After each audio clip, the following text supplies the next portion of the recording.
gorgeous afternoon in Cincinnati. Come out to the ballpark with us. First pitch coming up from Great American Ballpark. Nice landing, I have to say. Here's your Geico starting lineup for the Mets today. David Wright has had himself a fine road trip. Hit a tape measure home run last night.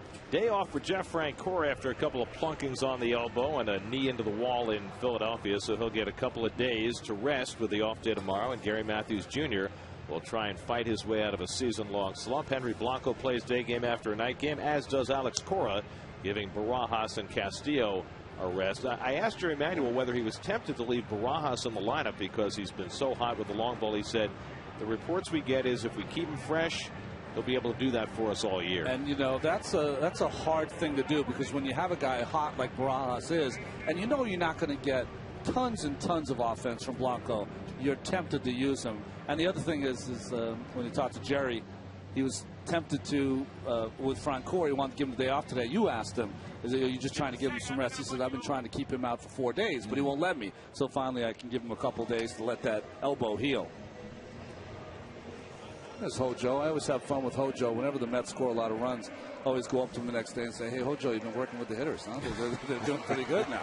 Of course, Howard Johnson started his career with the Detroit Tigers and knew Ernie Harwell very well. And, of course, the baseball world was devastated yesterday with the news that Ernie had passed on. And they very nicely had a moment of silence here in Cincinnati today before the game to honor the great Ernie Harwell. You know, it was interesting today. I was watching one of the stations, and they took all the play-by-play guys, kind of homage to Ernie Harwell on their broadcast last night. It was really great, because to hear yourself, Gary, and other play-by-play guys, I mean, he's the penultimate kind of guy that you all aspire to be. That's how great he was. Wayne Hagan on Mets radio told the story last night about how when he was a first-year broadcaster with the Oakland A's, as you look at the Reds defense, that Ernie asked him for his phone number, and during the winter called him up. He said, here I was, the number 3 broadcaster for the Oakland A's, and the great Ernie Harwell was calling me? Well, but that's just the kind of guy he was. He really was, just so special.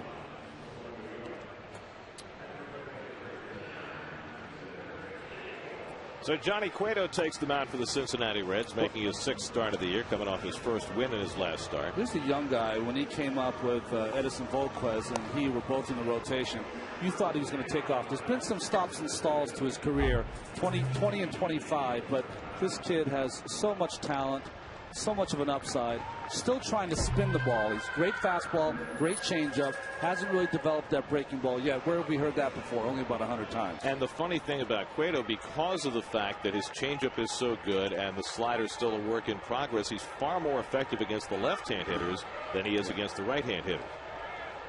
That's a lead off with the switch hitting Pagan. Angel is 2 for 9 in this series. On base percentage, not what he'd like it to be at .305. And Cueto starts off a sunny afternoon with a fastball a little too high for ball 1.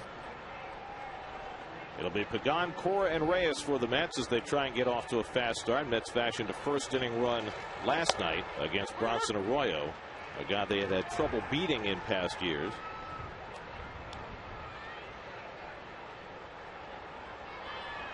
.77 degrees at game time and going up to the low 80s. And Cueto missing inside, 2-1. Mets actually had 3 straight hits to start the game last night. You and I were looking at each other after we put down, the inning was done, put down 1 run. How did they only score 1? A double play there with David Wright in the first cost him. 2-2 to Pagan. Last year, the Mets had 3 hits to start a game, only twice. And it's the first time they've done it this year.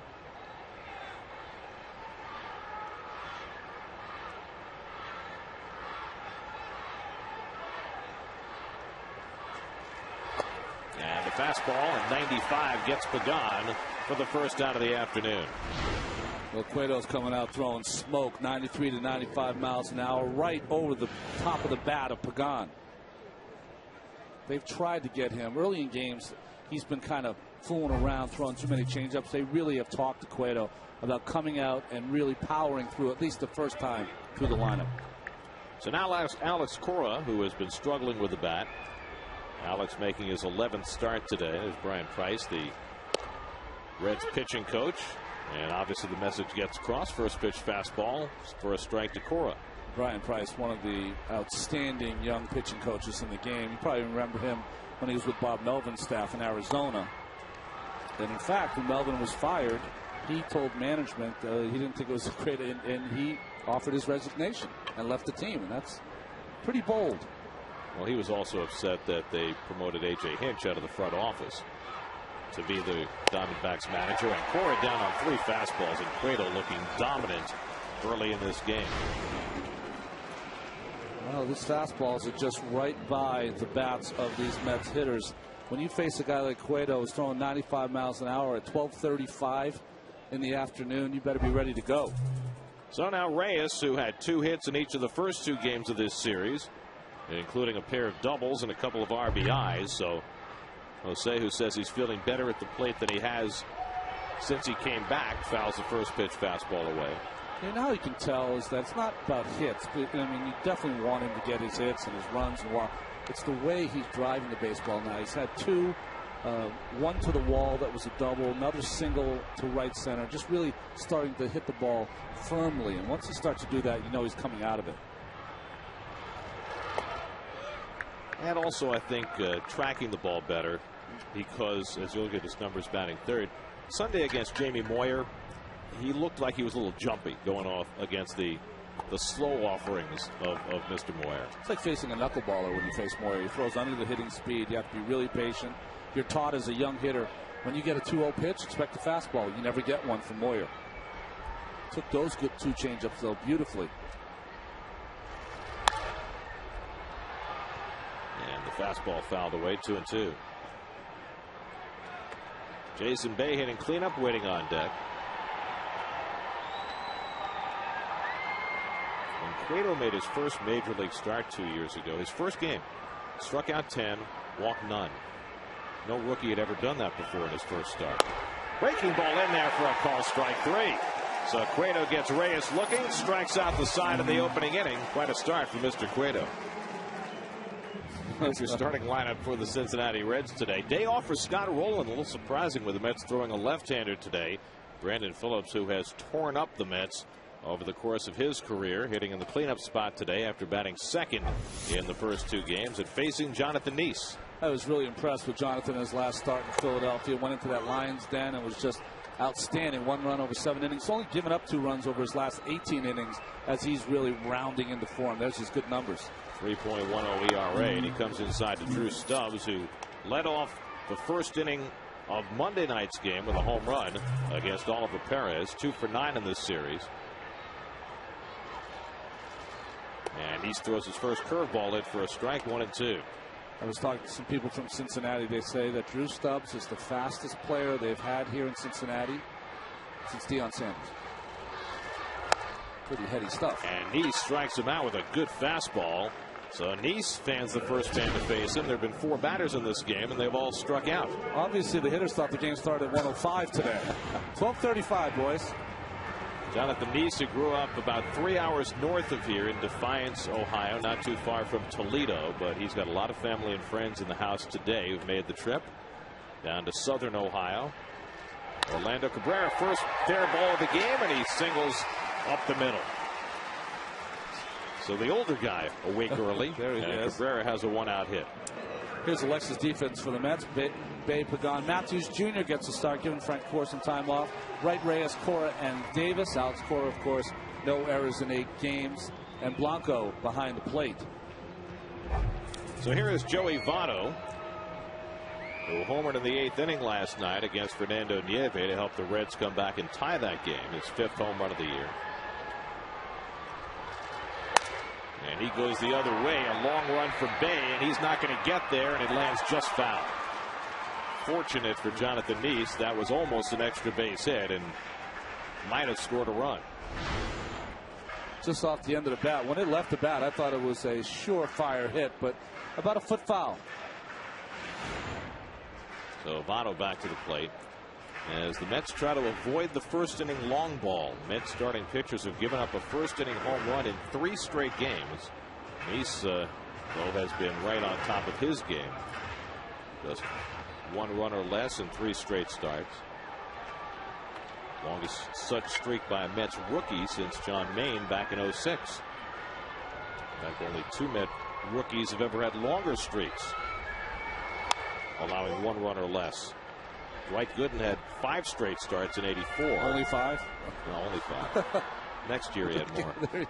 And John Matlack had 4 straight starts of 1 run or less back in '72, his rookie year. He's the guy that's always left out when you talk about the great Met pitchers. He was quite a pitcher in his day. Because he was so overshadowed. Past Nice. Cora with the backhand stop and makes the toss to get Votto. A terrific play by Alex Cora, skidding to a stop behind the bag. Realized he couldn't get Cabrera and got the out at first. Well, this is a veteran play right there, because as soon as he makes the play, he knows Reyes has gone past him. No play at second base. He knows that Votto's running. Watch, he's playing pretty straight up. And I thought when Votto hit it could be a double play, but Nice wasn't able to make the play. And Cora, just outstanding play up the middle.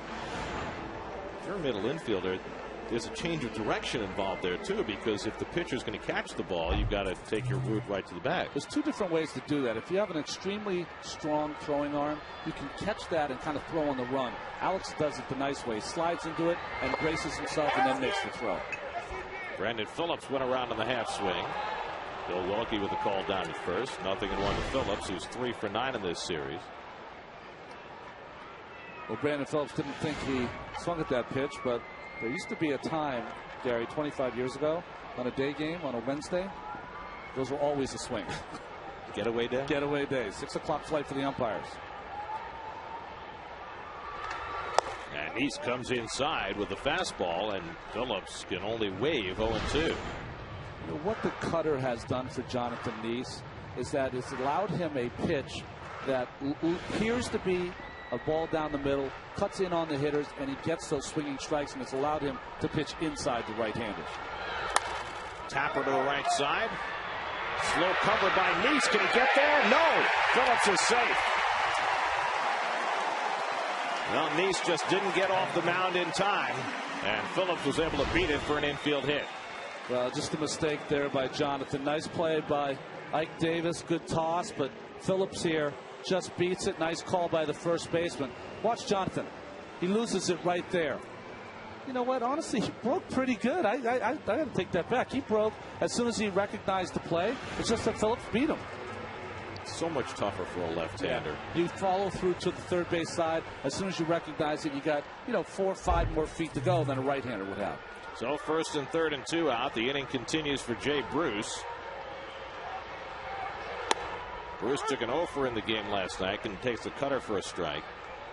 But he dashed from 1st to 3rd after drawing a walk in the 2nd inning and forced an error that produced the 2nd Cincinnati run. And he pops one up in the middle of the infield. Ike Davis has the call. Right to the front of the mound to grab it. And the inning is over. So a couple of hits for the Reds. They failed to score. We go to the 2nd, scoreless. TV today to see every Mets game live or on demand on your computer. Visit Mets.com to order and get more details. MLB.tv. Baseball everywhere. Jason Bay leading off the 2nd inning against Johnny Cueto. Bay hitless in his last 10 at bats. Hitting a .247 for the year. Did have a sacrifice fly in the game last night.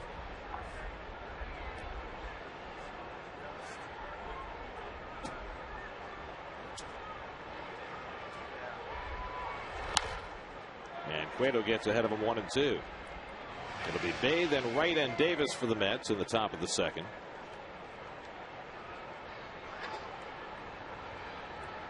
And David due for an encore after his upper deck blast last night. Bay strokes one down the right field side. Over toward the corner goes Bruce, reaching and makes the catch. Nicely done by Jay Bruce across the line in foul territory. It's interesting, Gary. It has that little bow right down there at the right field. It doesn't come in as close and allow Bruce to have the ability to make that play. Nice play by Jay Bruce. Compare that to Citi Field, where you take a step across the line and you are up against the sidewall. Yeah, that's probably out of play. Jay Bruce, once he learns how to hit, I mean, he's like the natural. Can throw. You saw him have a throw last night. Can go get it in defense. So here's Wright. David riding an 8-game hitting streak now. Hitting .400 over the 8 games. Hit a couple of home runs in Philadelphia, then another one last night. David now with 6 home runs for the year, 5 on the road. You know how many home runs he had on the road all of last year? 5. So he's already matched that, and it's only, hey, it's Cinco de Mayo. It is. Oh, that's right. Happy Cinco de Mayo. Very nice. If you have 5 home runs on the road by Cinco de Mayo, that's 5 by 5-5. It's going to be a good year. You're right. You're right. If you're a numerologist, it's good. I think it alleviates, though, for David, considering that we're part of the problem, not the solution, that the questions that would be asked if he had gotten off to a 1 home run start like Bay has. But you know what'll happen? He'll get home on Friday and people say, well, how come you only have 1 home run at home? Oh, I didn't think of that. Okay. There's always a question, right? That's right. 3-1 from Cueto, and it's looped into center field. Coming in is Stubbs. Will have to play it on a hop, and the Mets have their first base runner of the afternoon. So Wright with a 1-out single. He's now hit in 9 straight games. Well, after this fastball in, pretty good pitch away by Cueto, but it's a little up. David gets it off the end of the bat, and Drew Stubbs has traditionally shown here in this 3-game series. He plays extremely deep, and he's going to give up a lot of those hits. Interesting, because you've got a relatively small ballpark here that plays small, much like Philadelphia, and whereas the Phillies generally play their outfielders very shallow, the Reds do not. Well, it's a young guy getting his shot, and he doesn't want to be embarrassed over his head. He'd rather give up a hit in front of him. So now Ike Davis. Ike's 2 for 8 in this series and has to move his feet. Ike hitting at .295 over his first 44 big league at bats.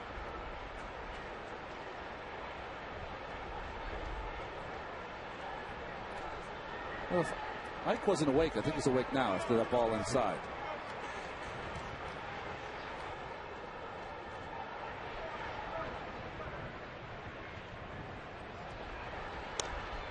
And takes the fastball for a strike.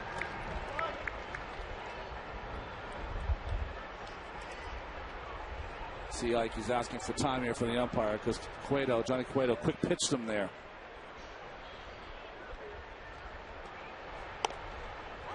And a changeup for a strike, 1-2.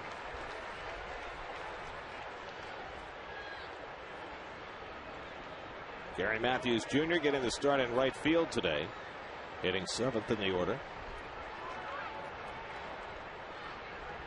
Very short lead for Wright as Davis takes off the plate.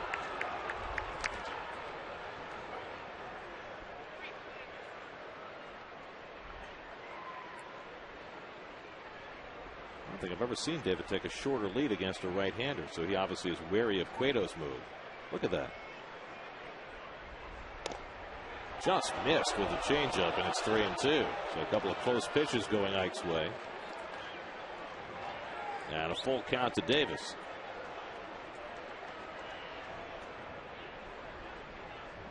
See if David will run here with 1 out. You got a strikeout pitcher on the mound. He's already fanned 3, but he is running. Davis strikes out. Hernandez has him dead to right. Strike him out, throw him out, double play.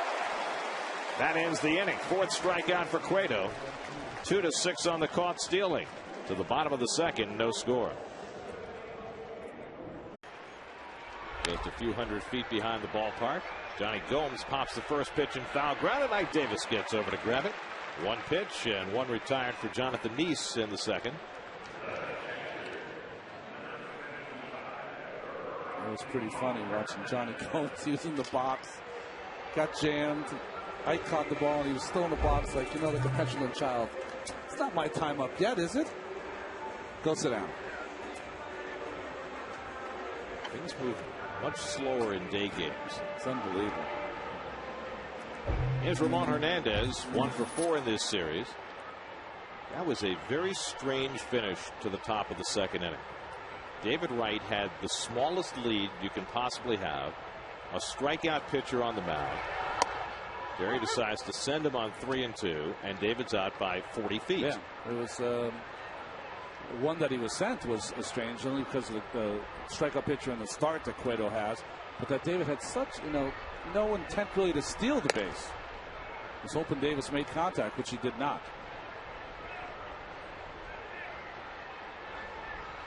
Well, for everyday players, Day game after night game has become a big chore. Bounce toward third, and David comes in to grab it and makes the running toss to get Hernandez for the second out. If you're a starting pitcher in today's game and you are on point, you can fire through lineups the first 2 times through. Then everyone will wake up a little bit. And you hate to impute everything to one cause, but really since baseball banned amphetamines a few years ago, it's really changed the nature of the way day games look. Listen, I played in the days when everyday players took amphetamines, and it was a much different look on day games. It just was. And whether it worked or not, in your mindset, when you were able to pop a pill, throw a coffee on top of it, you felt on top of the world. I remember in my day, I would come into the clubhouse, I'd be pitching a day game, and I'd see some everyday players come in, and I go, boy, I don't think Keith's starting today. I don't think Straw's starting today. And by game time, they were ready to go. Reyes with the running throw, not in time to get Miguel Cairo, who beats out an infield hit. So Cairo, the 36-year-old, getting to play today as Scott Rowland gets the day off.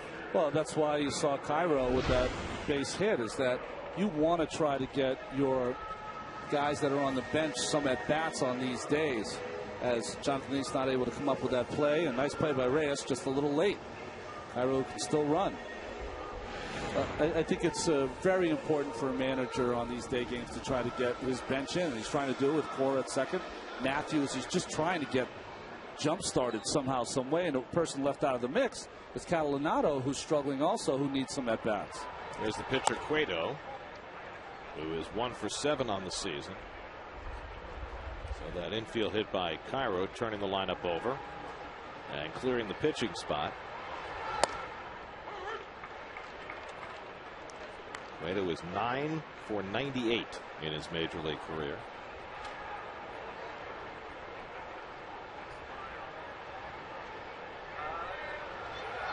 Who's the worst hitting pitcher you've ever seen? 22 years now. Yesterday was your 22 anniversary? 22nd anniversary of my first Mets broadcast. Yeah, so worst hitting pitcher. Frank Viola is probably right there. Don't say it. He's one of my honorees at my foundation golf tournament. It's on the 24th, so just talk about it 25th and on. I want him to show up. No, I play with Frankie V. I'm good friends with him. He was a piece of work when he first came over from the Twins.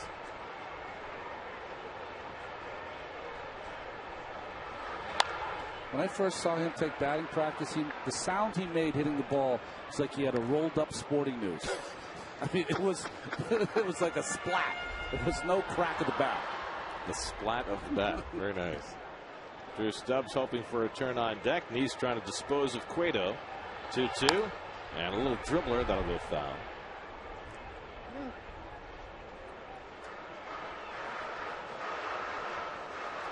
Sam Holbrook calling the balls and strikes for today's affair. The Welke brothers at the corners and Mike DeMuro, the umpire at second. And you and I mentioned this off air yesterday. This group is a very fine umpiring group, headed by the Welke brothers.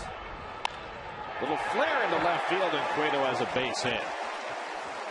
So back-to-back 2-out soft hits for the Reds. And that'll get Stubbs to the plate with 2 men on. Well, this is very similar to the hit that Angel Pagan got to start the game last night, except this was a full swing by Johnny Cueto to get this ball into the outfield. And Pagan had the bunt to the outfield grass. I saw Angel today, and when I saw him, I knew that I had to ask him something. I couldn't remember what to ask him. It was that. I'll have to make sure maybe on the plane. We saw a couple of things last night that I'm not sure I've ever seen before. That was one of them, as Drew Stubbs steps in. The other one was John Maine coming off the field at the end of an inning and waiting until Jeff Francoeur came into right field to apologize to him for not knocking down his throw that cost Francoeur an error. Yeah, usually I've seen that done on the bench, but you never see it on the field. I guess John felt his transgression needed to be addressed quicker. I mean, you'll see it the other way around sometimes, but I mean, he waited a long time for Francoeur to come in from right field, just so he could say, "My bad." I like that, though. It's that's teamwork, the closeness of the team. We saw it last night. You're always going to see it when a guy gets a big home run like Barajas did, but the faces and the belief Well, that's always a good thing. I like to see that. There is a different spirit on this team this year. There is no question about that. 1-2 to Stubbs, who struck out his first time, and he just missed inside. He's trying to pick off that inside corner. It's 2-2. So Jonathan forced to throw a few extra pitches here these first 2 innings. You see how well he's done with men on base, but he's had a few too many of them. 38 hits now in 31 innings. Ground ball for Reyes to handle, and the force play ends the bottom of the second. 2 in the books at Great American Ballpark. Mets and Reds, no score. No score.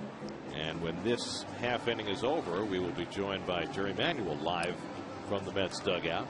Here's a look at the Roebling Bridge, which is under construction right now. The Roebling Suspension Bridge, the prototype for the Brooklyn Bridge.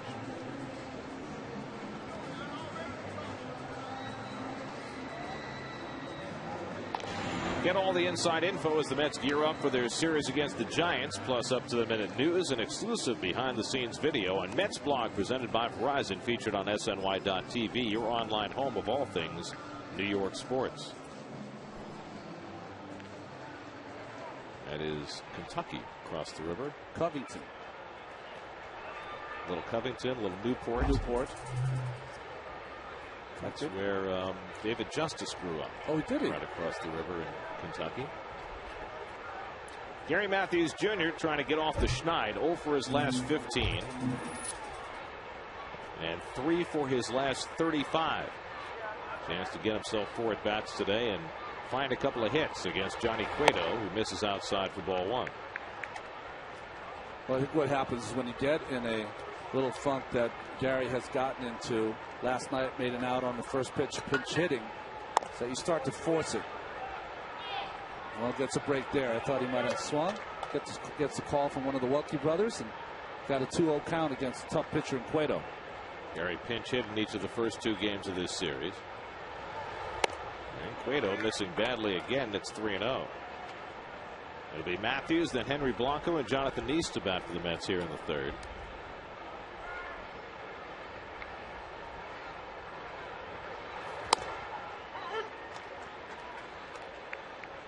The Mets have been pretty successful against Cueto in their past encounters with him.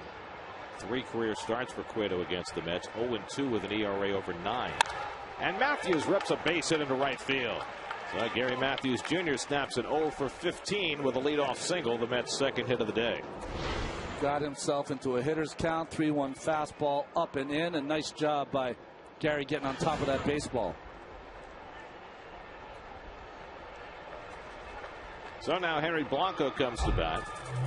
Rod Barajas getting the day off today after his game-winning home run last night. Blanco 5 for 22, hitting a .227. This is the 8th game he started. Started a couple of games last week, and he takes ball 1. You know, usually you want to say in his day game, maybe push the issue, force the issue. Can't really do that against Cueto. Kind of a swing and miss guy, so it's hard to hit and run. And Blanco's kind of a swing and a miss hitter. I mean, he's very much like Barajas in a lot of ways. Yes. Doesn't have quite the pop that Rod does, but a very aggressive hitter, and he goes after the fastball and fouls it back. Barajas, meanwhile, 7 home runs, most in the major leagues among catchers. I was surprised to see that there are actually 2 other catchers who lead their teams in home runs. Miguel Olivo leads the Rockies with 5 home runs, and Kurt Suzuki leads Oakland with 4 home runs. Suzuki must have had one of the strangest days ever in baseball. The A's were playing the Yankees a couple weeks ago. He hits a 3-run home run off Sabathia in the first inning. The A's win the game, but later in that game, Suzuki hit into a triple play. Right. 3-run home run and a triple play in the same game. It's different emoticons. Yeah. To Blanco. He's become a real fine player, by the way, Kurt Suzuki. I think he has an oblique is the problem he has right now. Jonathan Neese waiting on deck. Well, the A's have been holding their own. Very young team. Very good young pitching staff. And Blanco takes a wild hack. 2-2. Of course, the two teams that were expected to contend in the AL West are both struggling mightily right now. Seattle, which their offense has just been horrible, and the Angels, who've lost 5 in a row. 2-2, lined into right field, and Blanco has a base hit. So back-to-back base hits for the 7 and 8 hitters to get the Mets started here in the 3rd inning. Well, nice job staying inside the baseball by Henry. Just trying to go the other way. You can see that swing. He was just trying to fight that ball off the other way to counter that good changeup. Although that was a fastball, but counter that changeup that he swung through the pitch prior. So that'll give Jonathan Neese a chance to advance them with a sacrifice, looking for his first sacrifice of the year. John is 1 for 11 at the plate. And the Reds play it straight up, throw to second by Hernandez, but Matthews was not too far off.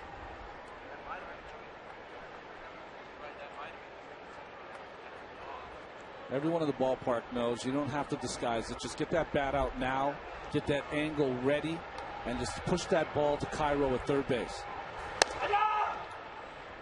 Of course, you've got Cairo, who's been a utility guy for a long time, but is not Scott Rowland at third.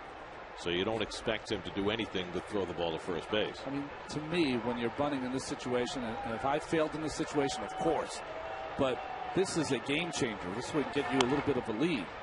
He's trying to make the third baseman handle it but foul it off. What I don't understand is why teams don't get aggressive and play the wheel in this situation, because you know that Neese is going to be bunting until 2 strikes. The only reason you can in this situation is Cabrera at this point in his career is not fast enough to trail Matthews, beat him to the bag. Now, Cabrera 10 years ago, I would definitely do that because he can beat Matthews, but now they're about equal in speed. You want to have a big disparity between the shortstop speed and the runner speed to do the wheel play.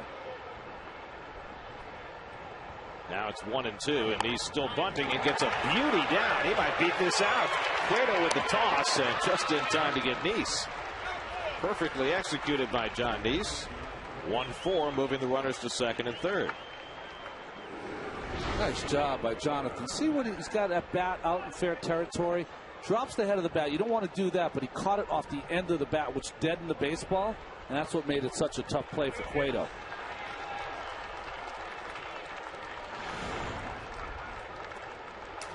So Neese gets the job done, and now an RBI chance for Angel Pagan, who struck out to lead off the game. The Reds will play their middle infielders back and concede a run on a ground ball to try to avoid a bigger inning.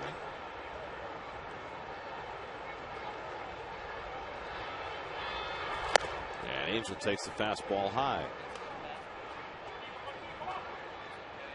This is where, if you're the hitter, you got to think to yourself, got to make contact. Cueto's very tough. Struck you out the first at bat, but got to put the ball in play, preferably on the ground.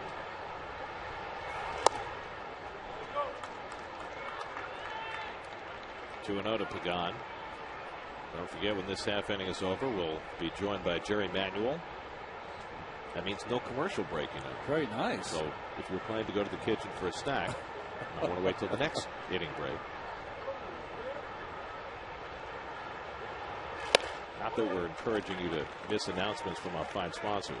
People are supposed to be working right now, aren't they? Well, they might be watching on their computer. Yeah, oh, there you go. It's got to make their employers happy, too. Might be watching on their iPhones. There you go. It's a wonderful world. That's right. 2010. 3-0 to Pagan, and he walked him, and the bases are loaded for Alex Cora.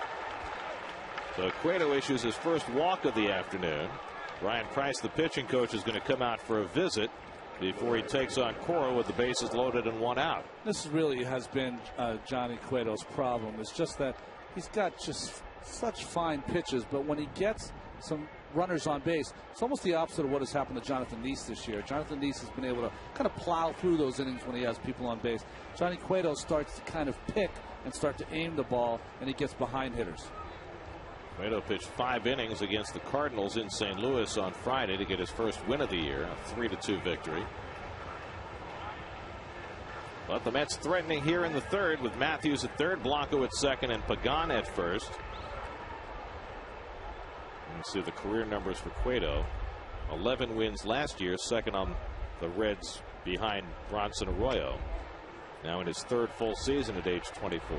Double play depth up the middle. The corners are in. Outfield's playing very shallow. And ball one to Cora, who struck out on 3 pitches his first time up. Alex just 2 for his last 18, but a chance to do some damage here. Be interesting to see the veteran Cora after those 5 straight balls. He might take a pitch here, make Cueto throw a strike. And he just misses with the fastball. Cueto thought he had that one, and looking in, an extra moment at Sam Holbrook. It's not going to do him much good. You can't. When you're all over the place and you're throwing balls, it's hard to get a call from the umpire. So Cueto's showing a little frustration. 6 in a row out of the strike zone now. 2-0 to Cora with Reyes on deck, and Alex asks for time. Little gamesmanship here. Cueto's about ready to throw. Call time. Let him think about it a little longer. Bases loaded. 2-0. Pressure's on the pitcher. And Hernandez is going to go out for a conversation as Cueto's getting a little perturbed. And the veteran catcher Hernandez putting his arm around him, trying to settle him down.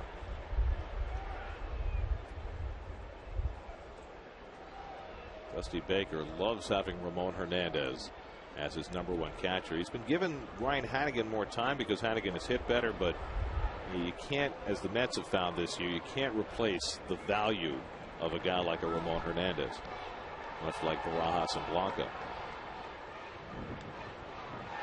2-0 now to Cora, and Alex takes a strike. Changeup on 2-0. And about as sarcastic an applause as you're going to get from a crowd in Cincinnati. There's not a lot of sarcasm in this town. No. It's not New York. Everyone's very nice here. They really are. 2-1, and Cora takes another one that just misses, and it's 3-1. And Cueto gritting his teeth now. So Alex in a great spot here on 3-1 with the bases loaded.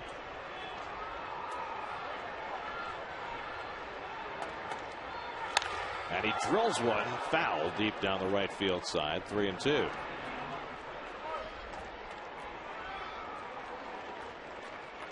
Reyes waiting to follow.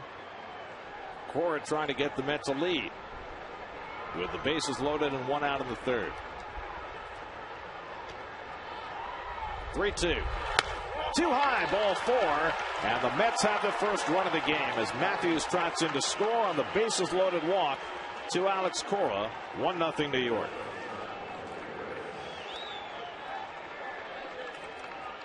Nice at bat by Alex. Frustration grows for the Reds and Mr. Cueto.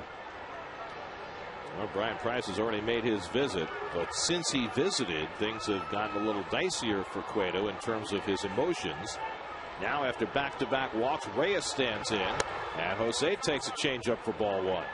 Reyes went down looking his first time up. 15 balls and only 10 strikes in this inning for Cueto.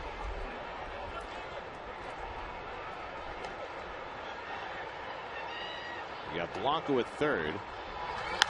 Reyes fouls it off, so it takes a pretty good fly ball to get a run in here on a sacrifice fly. Although Blanco has been very aggressive with his base running this year.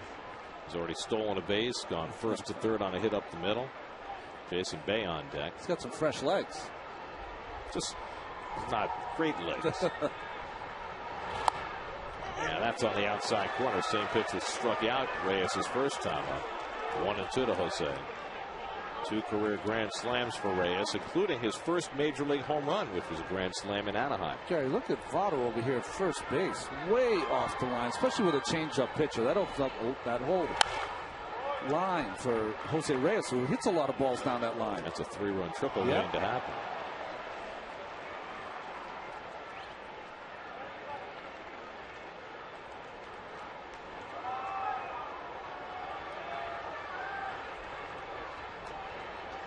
Now the 1-2 off the plate, and it's even to Reyes, who just seems like he's tracking the ball so much better these last few days. Watching it into the glove.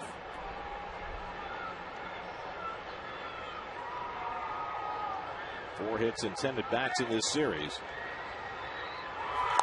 And he fouls off the changeup.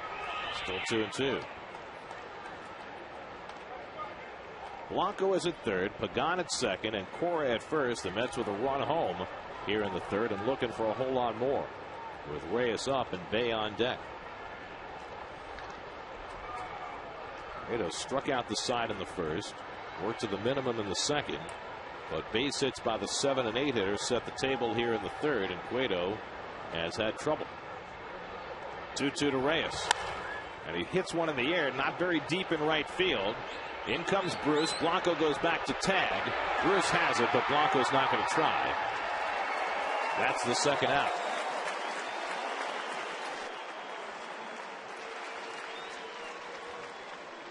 But there's nothing you can do there. Bruce, very shallow, has a great arm. Henry just doing the fake. You never know. Sometimes they'll airmail that throw to home plate, and then he can proceed to score, but no chance there. So the Mets 1 for 2 in this inning on getting a runner in from third with less than 2 out. And now it's left to Jason Bay with 2 out in the inning. Bay hit a foul fly to right on which Bruce made a very nice play going to the sidewall in the second inning.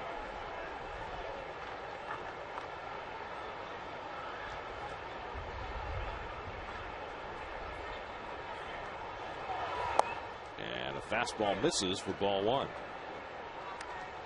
The Reds would be just thrilled if Cueto got through this inning with only 1 run allowed. Ramon Hernandez now starting to bark at home plate umpire Sam Holbrook with the Reds bench. Thought that pitch was a strike. There's a strike. Well, we've seen some pretty large strike zones in this series, but not today. I thought Mike DeMuro set the tone in the first night. Really had it wasn't a big strike zone, it was a strike zone. Swing and a miss at the fastball away, and now Cueto 1 pitch away from getting out of the jam. 2 good pitches, a little slider away, and this fastball perfectly placed. I have to think he's going to try to go outside again. Jason might be more apt to try to go the other way. And Bay lifts one to right field. That should end the inning. Jay Bruce settles under it.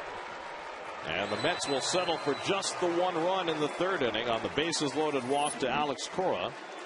Mets take a 1-0 lead. And in just a moment, we'll be joined by Jerry Manuel from the Mets dugout, as he is kind enough to take a moment to speak with us between innings. Like last night's first inning. It's one of those innings where you look back and you say to yourself, you know, boy, that's an inning you could have cracked the game open. But you know what? Very talented pitcher out there, and he worked out of it. 35 pitch inning for Johnny Cueto. We'll see whether that has an effect later on, as he seemed to get a little emotional during that inning. And Dusty Baker in conversation with Cueto and Brian Price in between innings there. Ramon Hernandez in the conversation as well. Well, Jerry Manuel joins us from the Mets dugout. Jerry, thanks very much for joining us. All right. These day games after night games, how difficult is it for you as a manager to decide who plays and who sits? Well, you watch the previous night games and see who looks like they might be a little fatigued or who might exert themselves in a way that they could use a break. And then you also look at the matchups, and you also try to put together what you think is a winning combination. You know, we can't see what's going to happen. We have a crystal ball, but Jonathan Neese has been everything you thought he was going to be coming out of spring training. Yeah, we feel real good about that decision that we made to keep Jonathan in the rotation and Fernando Nieve in his bullpen. I thought as an organization we made the right decision there. You know, we've seen something already in this game that we've seen quite a lot from John this year, and that is when he has runners on base, he seems to handle himself very well, maybe more than you'd expect from a 23-year-old. Yeah, I think, he's maturing right before our eyes, and I think eventually he's going to evolve into that pitcher that we all think he can be. I mean, he's done an excellent job for us. I mean, we're very excited about it.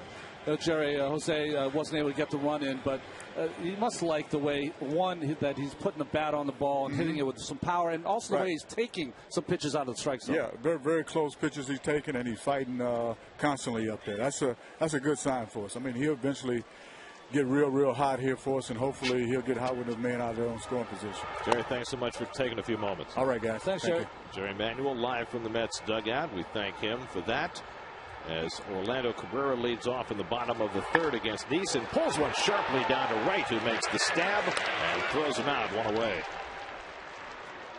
Hot corner.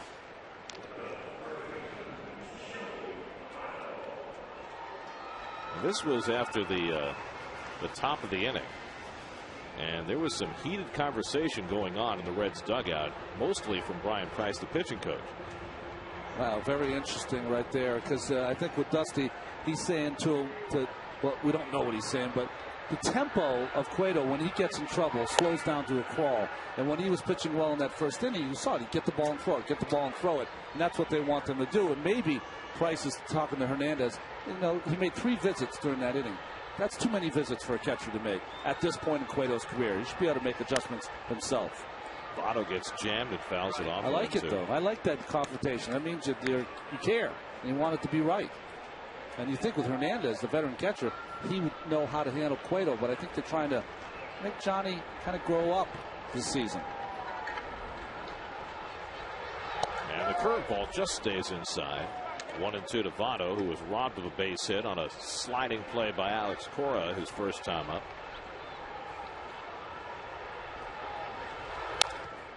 And he comes back with a fastball, 1-2. Joey Votto is an interesting hitter in that he's a real good hitter, but he has some interesting bad swings that pitches sometimes to stay in at bats, and then he'll rope one after that. Right back to Nice. And quickly there are 2 out. Well, Nice trying to keep the Reds off the board, something he's had trouble doing this year. 5 of the 7 innings in which the Mets have scored for him this year, he's given up a run that next half inning. You can play little mind games with yourself. When you're a pitcher on the bench and you're pitching that day in a day game and your team is out there and having a long inning against a pitcher, you say to yourself, you know, when I go out there, I'm going to have a quick inning. If I have a quick inning, then that pitcher doesn't have enough time to rest. He's back out there again. On these 7 pitches to the first 2 batters of the inning. Now Brandon Phillips attacks the first pitch cutter and swings through it. Phillips had an infield single his first time up. This is a guy who has absolutely given the Mets fits. 28 RBIs in 28 career games against New York. And the curveball misses. 1-1. There's only one player who has faced the Mets in at least 25 games and retired having averaged at least an RBI per game. And that was Mark McGwire, who had 27 RBIs in 26 games. Good cutter by Nice, and it's 1-2. And well, Brandon Phillips isn't getting ready to retire, but if he did, he would join McGwire. Well, he would need to get an RBI today to keep that going.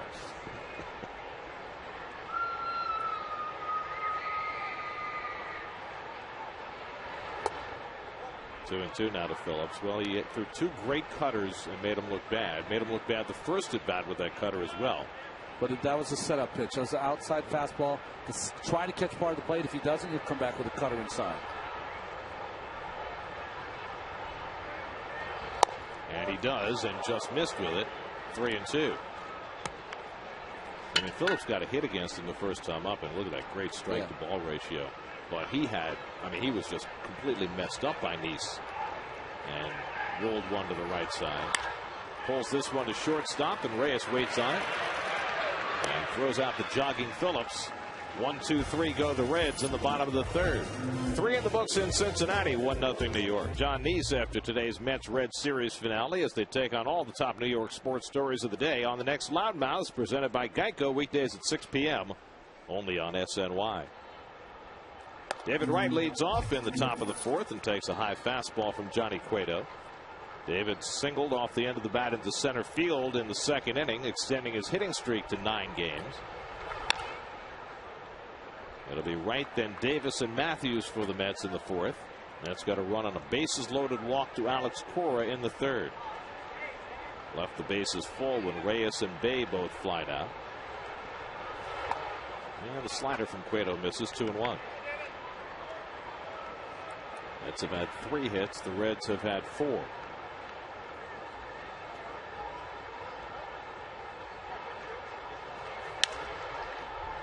Cabrera gets in front of it. And the high throw just in time to get right. David legging that ball out hard.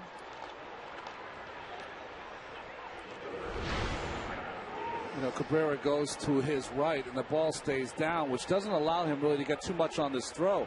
I thought David was safe at first base, but no. Just got him, I guess. What a contrast, the last two hitters. 2 ground outs to shortstop, and you couldn't have had a different 90 feet than Brandon Phillips and David Wright just did. And you love it. Mike Davis swings and misses. I mean, just digging hard, running 90 feet. Here's the very end. Just nips David at first base. But the hustle, you just love to see it. And going all Michael Jordan with the tongue. There you go. Davis gets one by Phillips and into right field, and Ike has himself a base hit. A hit a day for Ike Davis. It's like a vitamin. I mean, unbelievable. 1 a day for Ike right now. He has the ability that right now he's not swinging the bat like he can. But he has the ability to mix in a knock, mix in a walk, score a run. But to tell you the truth, he's starting to hit the ball a lot harder the last few days. He had that error on Friday night where he hit a bullet to Stubbs. He had a bullet last night on a hanging changeup, and now this ball here. So the Mets have their 4th hit of the game as Gary Matthews takes a rip. Matthews singled to right field and scored the only run of this game. Snapped an 0 for 15 with that base hit. Getting a chance to play today with Jeff Francoeur nursing his dings. 0-2 now to Matthews. When my kids were younger, it was owies, right? Yeah, I don't think you say that about a 25-year-old stud right fielder. Just doesn't sound right. 1-2 to Matthews. They took the 2 shots on the elbow, one from Lidge and one from Moyer, and he had that meeting with the chicken wire in front of the scoreboard in right field in Philadelphia. Banged his back here because he was anticipating getting to the wall, and there was a couple more steps. It's great. He'll get 2 days, which is a big thing. You ask everyday players when they're 100%, there's the opening day. And then after that, it's a grind.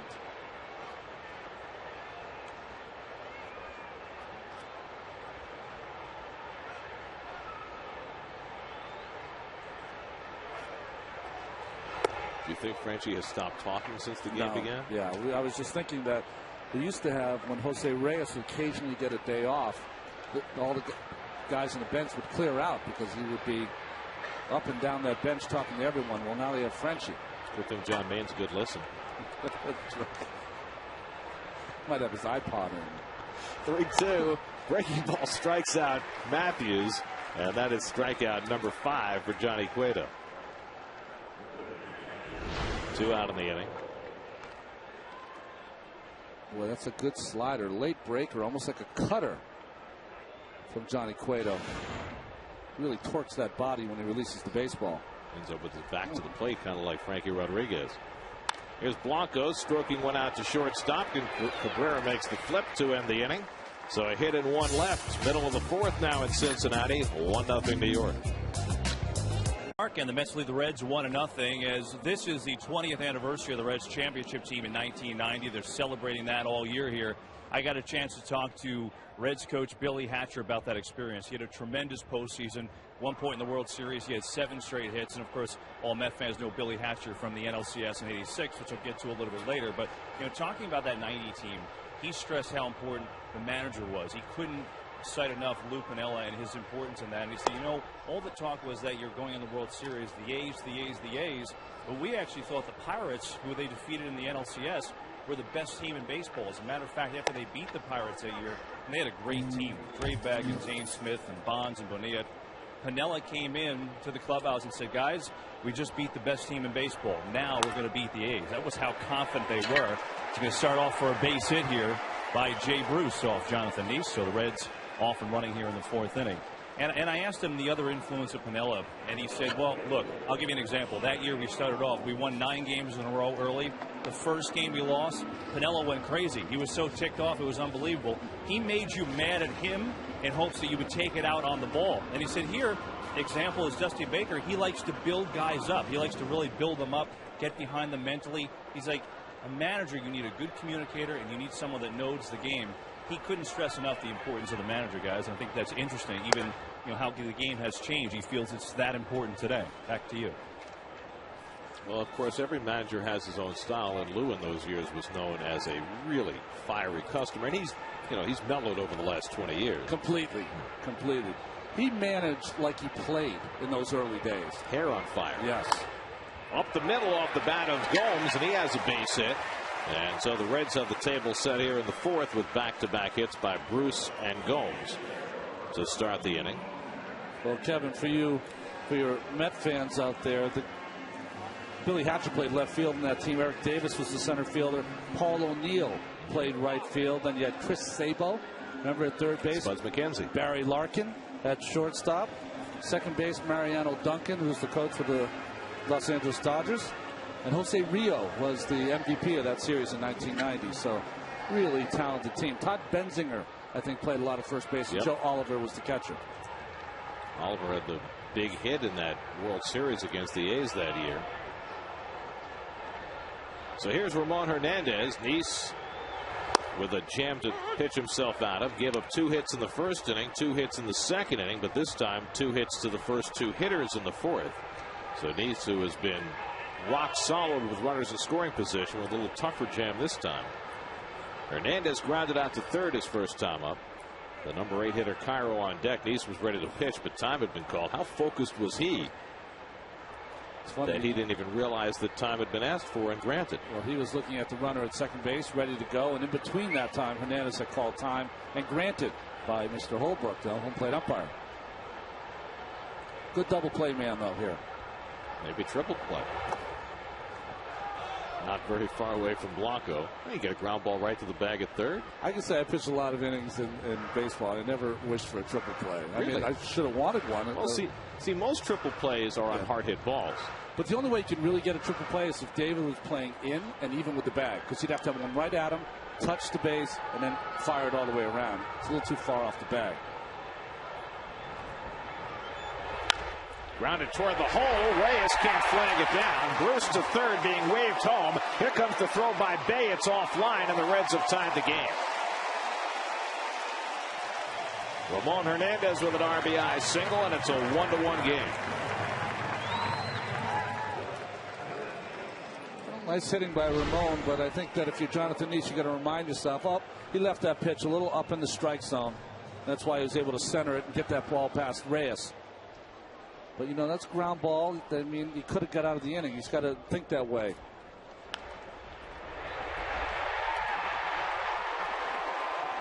You know, you got to send him there on Mark Berry at third base because, you know, you have the 8th and 9th place hitter up. Be aggressive. So now Miguel Cairo, who had an infield single his first time up. And he lines one to left field. Bay coming in and makes the sliding grab for the first out. Ball just stayed up long enough for Jason to pick that ball off the top of the grass. You know, it was a great jump by Jason on this ball. What made this difficult for him is that it was right at him. He had to, at some point, try to move away and play it off to the side. It was a little easier. When you're playing that right in front of your body, you don't know whether to have your glove up or to do a shoestring catch. You play it to the side. Matt Holliday. There you go. The ball that he dropped in the playoffs against the Dodgers last year, right at him, and he couldn't figure out which way the glove went, and that was the demise of the Cardinals. So now Johnny Cueto, and the Mets will look for the bunt with first and second and 1 out. Cueto had a base hit his first time up.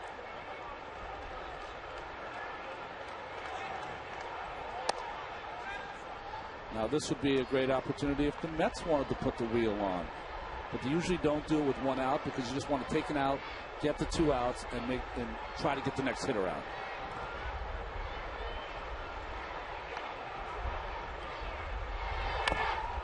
Cueto gets it down. Nice will look to first. He better hurry. It's safe. Nice just assumed that he was going to get Cueto, but Cueto was flying down the line, and that lollipop throw wasn't enough to get him. Well, Jerry's going to come out and argue the play, but Jonathan was not on point. You've got to pick up that baseball and fire a strike over to first. You'll watch. He gets to it in time, but watch how he kind of takes his time. Oh, he adjusted the baseball and then did not throw it hard to first base. And I think Cora might have come off the bag as well. But Cueto beat it.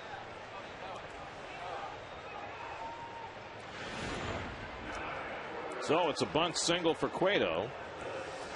The bases are loaded in a tie game, 1 out, and Drew Stubbs coming to the plate.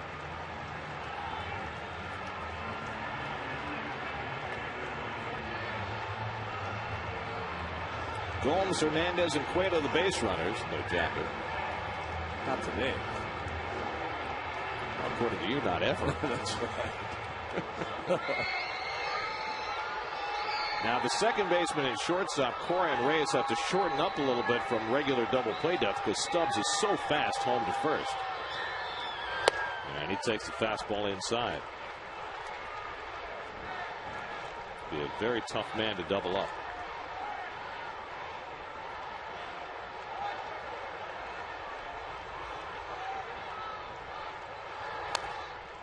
One and one's to Stubbs. Gomes on third base has decent speed. Seeing Jason Bay, who has, an average arm, accurate arm. Pagan, very strong arm, not always accurate. And you're missing Francoeur out there in right field. Matthews with more of an average arm. 1-1 to Stubbs. Fastball away had him swinging 1-2. Well, this is the opportunity, even though, Jonathan, you wouldn't consider him a strikeout pitcher. You're going for the strikeout here. He has only one strikeout today, and that was Stubbs leading off the first inning.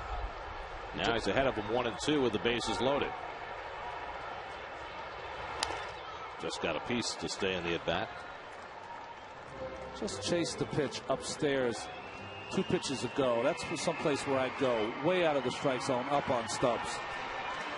Young players, when the bases are loaded, the pressure's on them because they really want to produce, and sometimes they'll go out of the strike zone.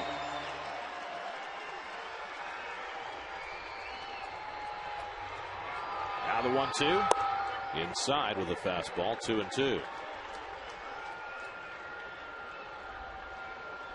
John Neese pitching in his home state of Ohio for the first time and trying to find his way out of a mess in the 4th inning.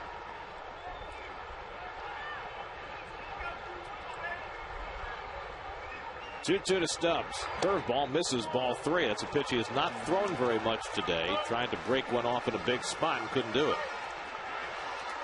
61 pitches now. Good strike to ball ratio. But he's got to come up with a pitch here, just much like Cueto had to in the inning prior. Cueto walked Cora with the bases loaded. Neese is 3-2, and Stubbs strikes out swinging on the fastball. A big out for John Neese. His second strikeout of the day. Nice. That pitch up in the strike zone, swung right through by Stubbs.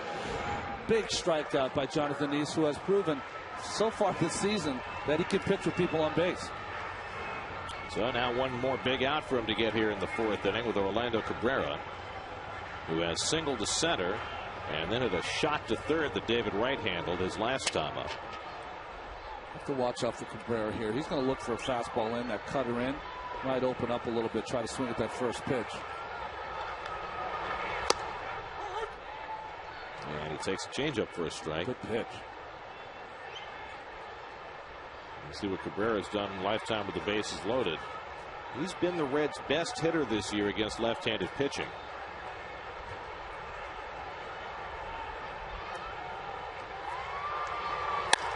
Line to right field, base hit. The Reds take the lead as Gomes scores. Hernandez trying to score. The throw by Matthews, and Blanco with the tag. Hernandez out at the plate, but a run comes home on the hit by Cabrera. The Reds score 2 in the inning and go up 2-1. Matthews preventing another run from scoring with a good throw to the plate. We'll see if third base coach Mark Berry's trying to explain what he was thinking here. But watch him. Ramon Hernandez, the catcher, is rounding third. He's waving him on. He puts his head down. Now he's holding him up. The problem for a third base coach, you got to know your runner. If it's a catcher, once you start to get him going, it's very hard to stop those guys because they can't stop on a dime. But his job was, Berry, he was watching Matthews. And if Matthews bobbled it at all, he was going to wave Hernandez through. Matthews made a clean play and a good throw. It's the freight train theory of third base coaching, right? You can stop that milk train, but it's the it's the big guy that you got to give some advance notice to. New York Mets baseball on SNY is brought to you by Lowe's. Visit your local Lowe's to cast your Scott's MLB All-Star ballot and enter for a chance to win a VIP All-Star Week experience, compliments of Scott's. So Johnny Cueto handed a lead for the first time. He was on base when that inning ended, so a little late getting out to the mound. John Neese will lead off for the Mets in the 5th inning with Pagan and Cora to follow. One thing you've seen this series, though, is the Mets have answered. When the Reds have scored runs usually the next inning they've come back and countered with their own offense. He sacrificed his first time up. And the Mets playing the rubber game of a series today. The 5th rubber game they have played this year. They have yet to win one. And, you know, they say all the time that if you're going to be a championship team, you need to win series. And the way you win series is by winning that rubber game. And not only series, but most of those have come on the road. And the Mets have to prove that they can play better on the road. Really, 4-7 now, is that the record? Right, 2-3 on this road trip so far. You want to play 500 or so on the road at worst and just kill it at home. Of course, last year the Mets also struggled in rubber games. En route to 92 losses, they went 6-11.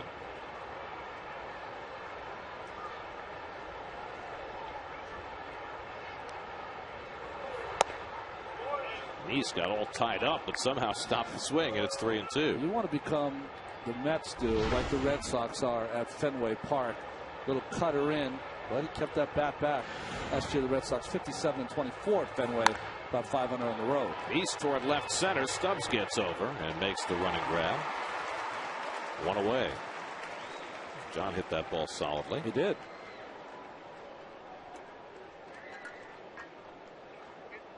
So Cueto's now retired the leadoff hitter in 4 out of the 5 innings. The only inning he didn't in the 3rd was when he surrendered his run.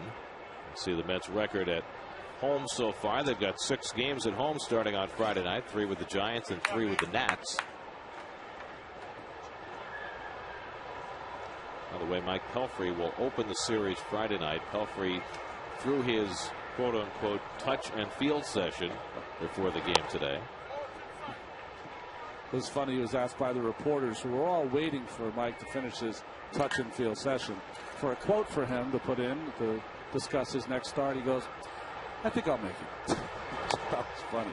Bunted by Pagan. Hernandez out to play it. Fires, not in time. A bunt hit for Angel Pagan. Well, a more traditional bunt hit here for Angel as he goes down that third base line. Gets a break because it goes off the plate, so he gets that elevation. And by the time Hernandez can get to it, made a fine play, but the speed of Pagan down that line, no match. Well, this bunt hit about 100 feet shorter than the one last night for Pagan. So he's on base for the 2nd straight time. Carrying the tying run as Alex Cora steps in. Now, we saw David Wright earlier in the game take a very short lead with Cueto on the mound. Pagan is taking a bit better lead.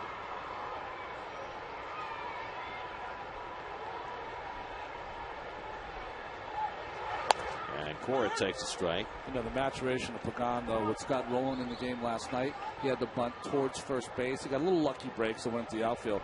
But Rowland out of the game today, getting a rest, he traditionally go more towards the third base side, which he did against Cairo. Angel has just 2 steals this year.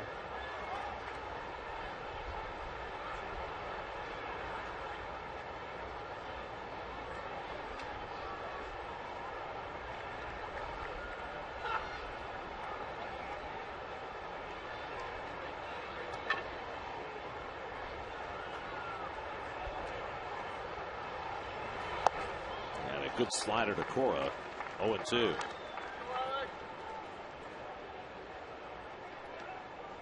Jose Reyes waiting on deck.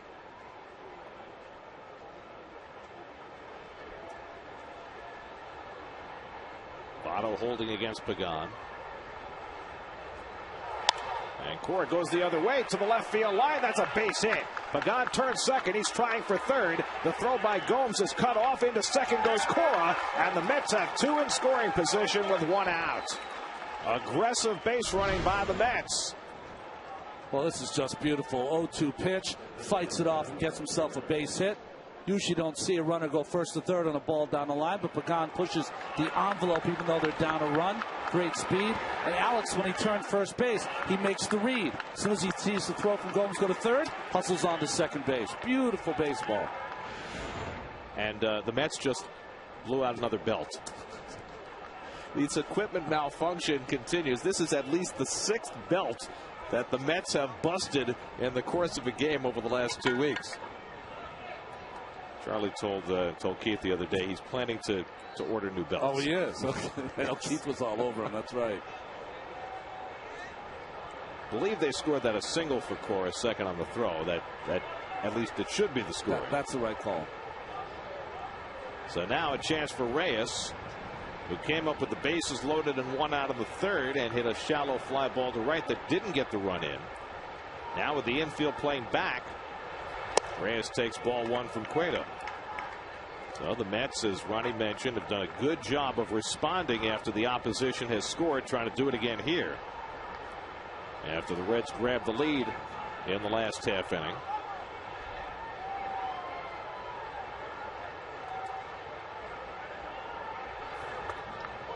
Two and 0 to Reyes with Jason Bay on deck.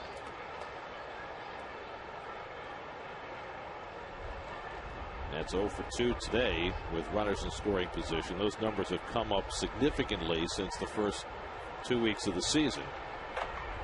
Okay, one thing about being a third place hitter, you have to understand the situation. Base open, one out, Bay up next. Johnny Cueto, 2 changeups to start the at-bat. You have to think to yourself, you know what? He might be trying to make the perfect pitch or pitch around me. So don't get yourself out. 2-0 changeup. Really have to understand the situation when you're in these RBI. You know, as a pitcher, I'm saying to myself, I got a free base here. I'm going to see if I can throw him changeups or split fingers or whatever your out pitch is and see if he'll get himself out. And so you're saying Jose's approach has to be more patient. He's got to really say, I am not swinging at anything but a fastball this at bat, middle of the plate in. And if he gets any kind of wrinkle than that, just let it go. And if you get behind in the at bat, then. And be willing to take the walk. Yes, take the walk. Because you've got your cleanup hitter up next. 3-1 now to Jose. Let's see what he gets here. He hasn't seen a fastball yet. He gets one and he fouls it back. 3-2. 95 from Cueto.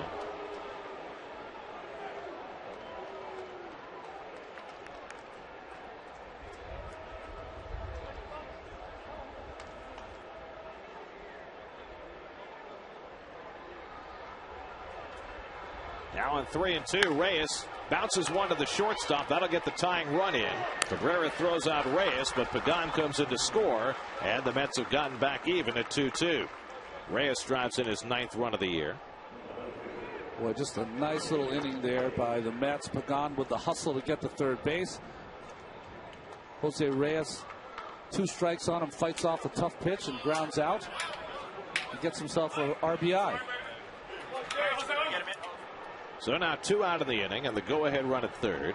And here's Bay, who tries his flight out to right. Trying to snap out of an 0 for 12 skid now.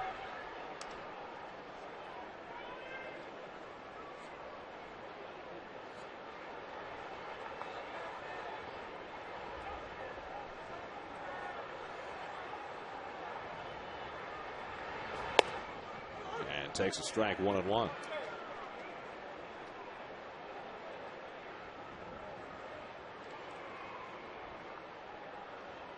Or at third, holding those gloves in his right hand to protect it.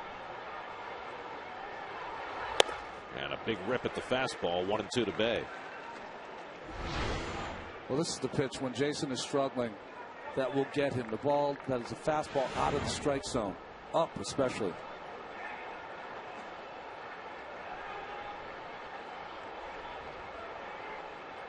Cueto was struck out 5 this afternoon. And make it 6 as he gets Bay to end the inning. But the Mets scratch out a run and get back even. Halfway through, we're tied at 2.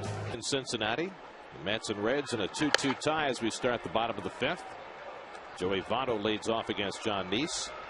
Votto 0 for 2. Grounded out to Cora, who made a sparkling play to get him in the first. And a comebacker to Neese in the third.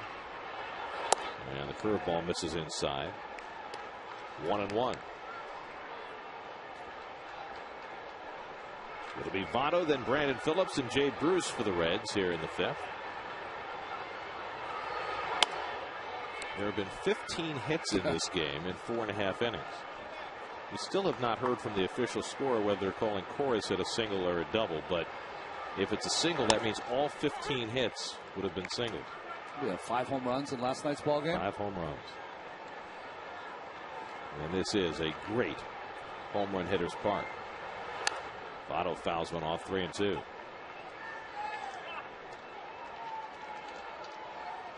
Here's your 5th inning recap. Cora's walk with the bases loaded got the Mets a run in the 3rd, and after the Reds grabbed the lead, Mets responded right back again, scratching out a run in the 5th. Past the mound, and Reyes position, but it hits the cushion, and a base hit for Votto. Well, Reyes was right there to make the play, but Votto plays pinball, and he's got a leadoff single.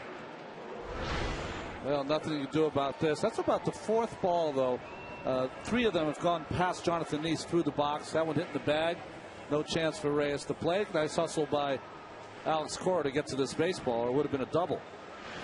Our first double. 10 hits for the Reds this afternoon. 10 singles in 4 innings plus against Neese, but as we've mentioned numerous times already today, he's been at his best with runners on base. And he hasn't walked anybody. That's what saved him so far. So here's Brandon Phillips. There goes Votto. The throw by Blanco right on the money, and he got him. Blanco now 5 for 5 throwing out base stealers this season.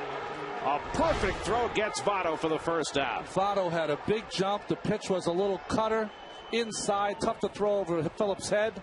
And still a perfect throw by Blanco. Look at that jump. 5, 6 steps he gets. Probably thought he had the base easy. And Alex gets him right on that hip as he's going by. Nice call. The last Met catcher to throw out his first 4 potential base stealers of the season was Rick Cerrone back in 1991. Spongy? Spongy. No way. But Blanco has now done him one better and gone 5 for 5.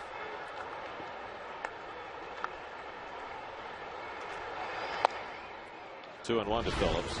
Great thing about Blanco is that he comes to meet the ball and his body's already up, getting in throwing position. And he throws that right over the head of Phillips to recoil back because he put so much on it. Bounce foul, 2-2. Let's check in with Kevin Burkhardt. Kevin? You know how Blanco works on that, guys? Once a week, he works with Dave Joust, who, of course, we had on the air last night, and he does rhythm throwing. So Joust will fire him a bunch of balls, and as quick as Joust has fired them, he takes them and fires them down to second base. It trains, of course, getting it out of the glove. The other part of that, of course, which we've showed, is he brings the glove back to his hand. He doesn't reach into the glove. He brings his glove back, so his arm is pretty much already cocked and ready to throw the ball. I asked him, early in life, where did your catching skills come from? His dad was an amateur catcher, said he always wanted me to play catcher, so he basically, gave it to me when I was 5 years old. And when he came into the league, the Dodgers turned him into a third baseman because they had Mike Piazza in the fold. This one is deep to right. Matthews is back, and it's gone. Another home run against the Mets for Brandon Phillips, and the Reds have taken the lead. Guys? Well, Phillips going opposite field on the curveball from Neese for his 4th home run of the year. 29 RBIs in 29 career games against the Mets for Brandon Phillips, and it puts the Reds up 3-2. I told on this curveball from Neese, when we first got to this ballpark, I said to you, Gary, anything I need to know about this park? I said, yeah, there's a airstream that runs straight out to right field, and if you get that ball up, it'll carry, and that one certainly did. Now, Matthews gave it a great effort, and like Pagan last night on the ball hit by Rowland, came close, but it just got by him and into the seats. So the Reds have regained the lead. Now Jay Bruce swinging and missing, 0-2.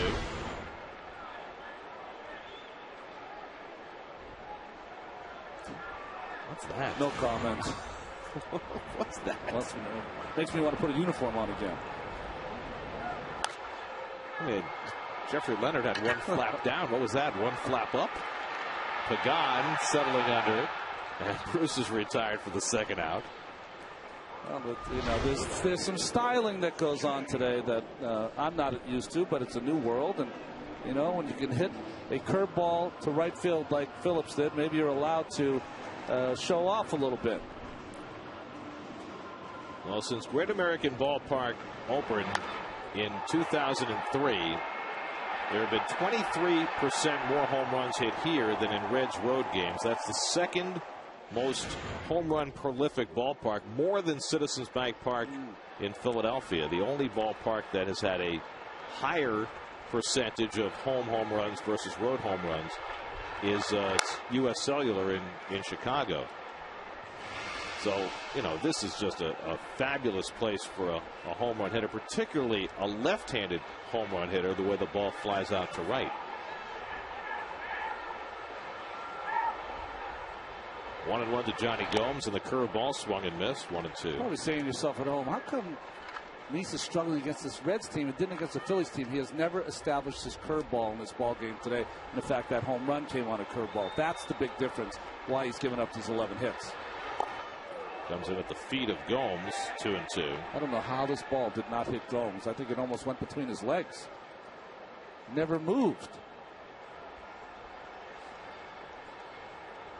The home run, only the second Nice has given up in 6 starts this year.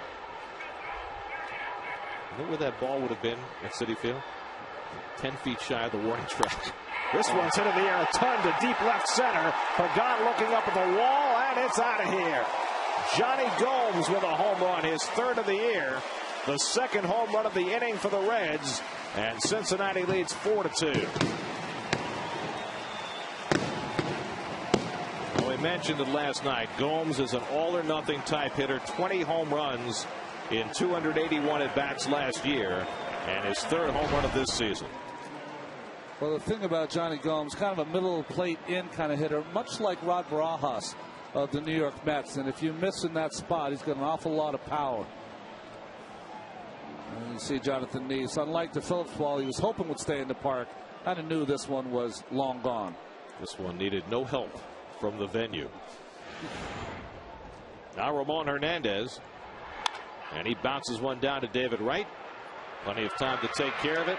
That ends the inning, but 2 home runs, one by Brandon Phillips and one by Johnny Gomes. And the Cincinnati Reds, after the Mets had tied it up, regained the lead against Jonathan Nice. It's 4-2 Cincinnati after 5. Well, this place is a great home run hitter's park. Brandon Phillips, Johnny Gomes going deep to give the Reds a lead here. Longest home run, though, was back in 2005. Adam Dunn, 535 feet just above my head. It came off of Jose Lima and the Dodgers. It actually bounced and then rolled into the Ohio River, which is owned by Kentucky. So he is the only player in baseball history to hit a ball into another state. David Wright's up for the Mets. He had a pretty long shot last night, guys. Take it away. I'm sorry. How does Kentucky own the Ohio River? It's the Ohio River. I guess they were there first, Gary. Wait a second. We have to go back in the history books and check this one out. 2-0 to David Wright. I went looking. There's no like wooden sign that says this is property of Kentucky. I mean, shouldn't it be the Kentucky River? I guess there is a Kentucky River, but that's just not right.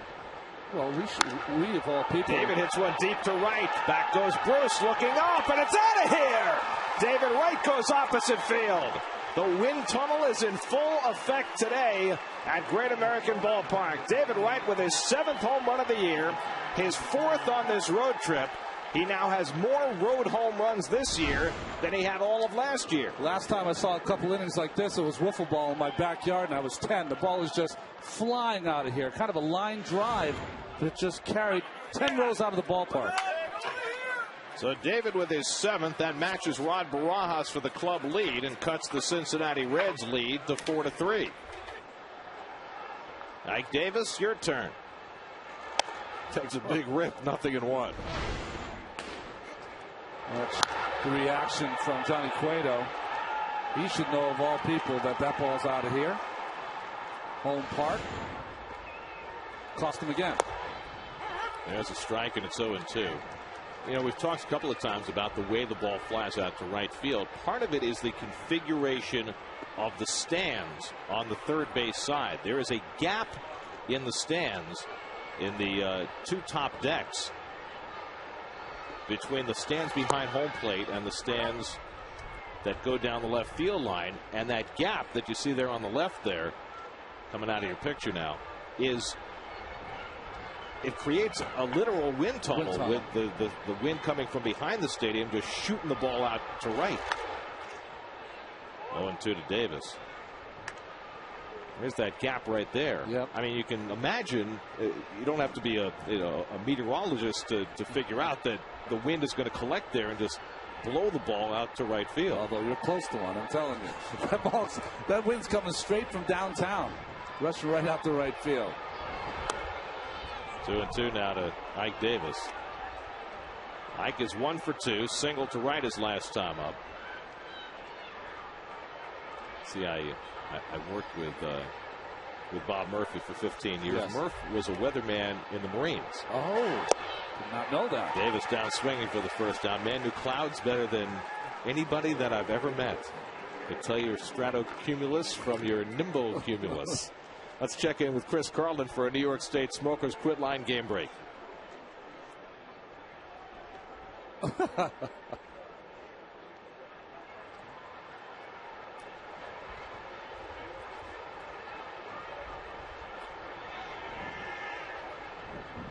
Which leads to the question, who owns the Cuyahoga River? That's right. Gary Matthews, the batter. I mean, I just think it's very unfair that Ohio had its river stolen from it by Kentucky. Mist coming out there, huh? Like in Arizona where they have the misters right. to boost the humidity. Well, you and I, of all people, should know which state was inducted into the Union. So, yeah, and in which order. That's right. Matthews is 1 for 2 and has to duck away 1-2.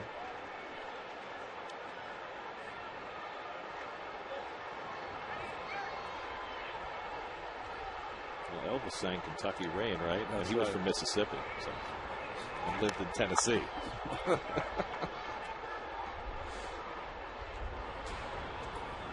Daniel Ray Herrera just standing there with his back to you in the Reds bullpen. He's just the right height to see through that opening. That window's 5'6" above the ground. If you were a taller pitcher, he'd have to duck. Now the 1-2 to Matthews and the changeup away. Even to Gary. Getting the start in right field today. The Mets 3 runs, 7 hits. The Reds 4 runs and 12 hits as we play in the 6th. And Matthews down swinging. Back-to-back strikeouts for Cueto. That gives him 8 for the afternoon. 2 out. Still a great fastball from Cueto. Throws this right by Matthews. Great movement. Starts on that middle part of the plate and ends up outside. So 2 out and nobody on. Now Henry Blanco, who is 1 for 2, single to right in the 3rd. And he takes ball 1. Jonathan Neese is out on deck to bat for himself if Blanco gets on. There's a strike. Cueto up to 114 pitches on the afternoon, so in all likelihood just trying to finish the 6th and then his day will end. 2-1 to Blanco. Cueto has walked 2, struck out 8.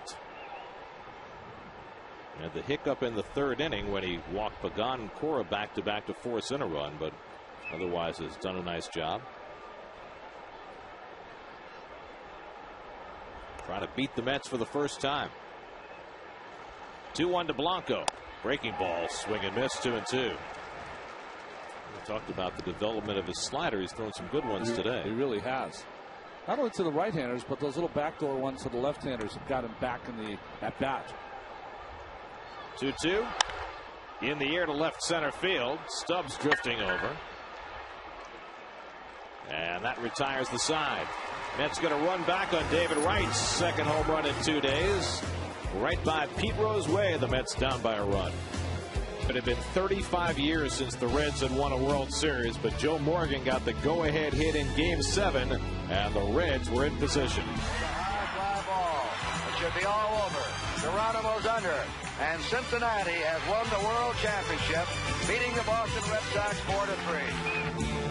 Funny thing is, everybody remembers Game 6 of that series and Carlton Fisk hitting the 12th inning home run that tied up the series, but the Reds ultimately prevailed in 7. It was a pretty amazing series when you think about it. Louis Tiant was the guy that was going to be the MVP. Threw a complete game shutout in the first game, and in the 5th game threw a complete game 163 pitches. Let me repeat that. 163 pitch complete game. That was the Ed Armbrister game. Remember when he was trying to bunt? Ken Burkhardt was the home plate umpire who kind of got in the middle of that. Tony Perez was in that 0 for 15 slump, and then Bill Lee threw him that big hanging curveball that he hit over the monster.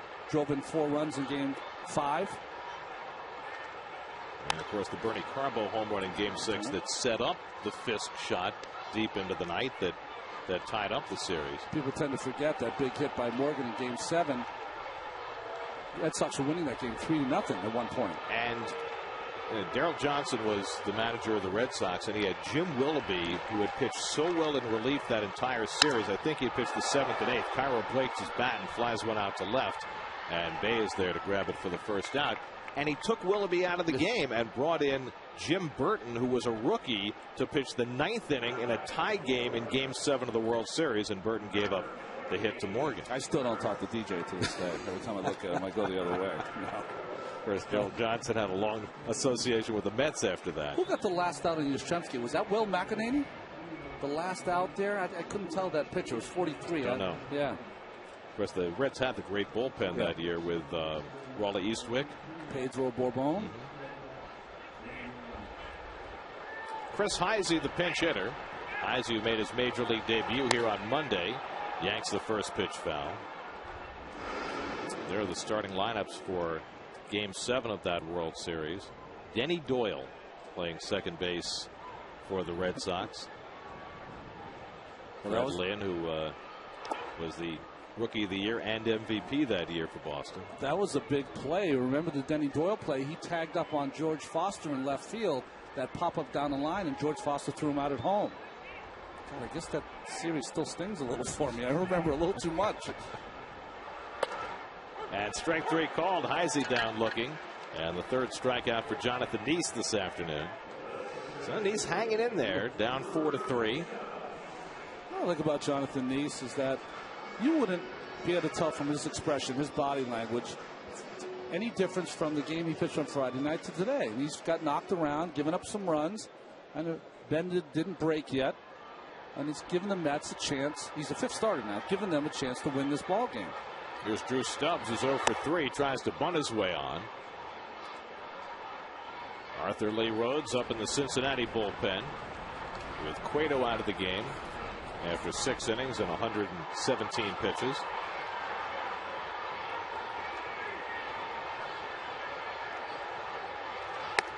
Reds bullpen, even though their numbers are not great this year, that's a strength of that team. Yeah, there's some talented arms. Cordero, right, 259 career saves. Arthur Rhodes has gotten better as he's gotten older. And Nick Massett is a terrific arm. Pitched 2 great innings in the first game of this series, got the win, and was just outstanding. 3 great pitches, breaking ball, 95-mile-an-hour cheddar, and a good split finger. And did we mention Carlos Fisher, who struck out the meat of the order last night?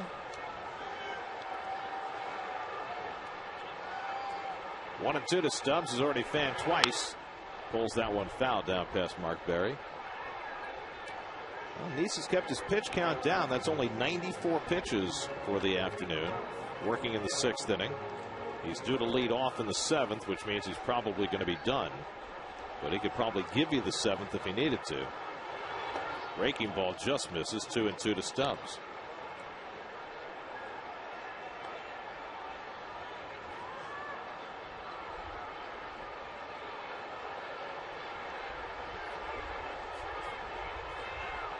Two-two. Fastball fouled off.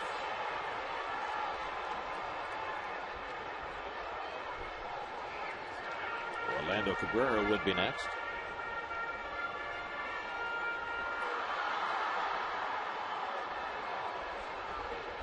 Seventh pitch of the at-bat to Drew Stubbs.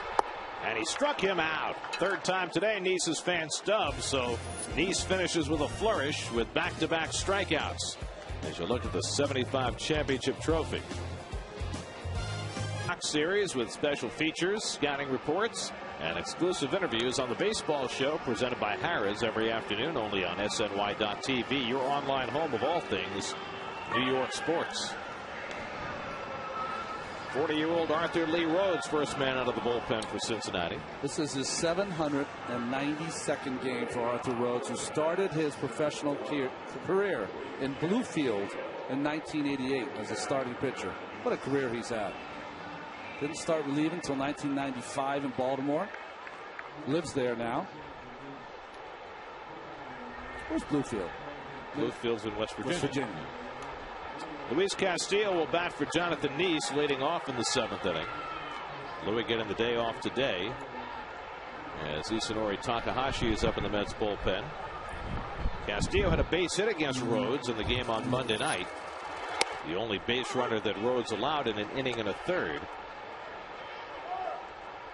It'll be Castillo, Pagan, and Cora for the Mets here in the top of the 7th.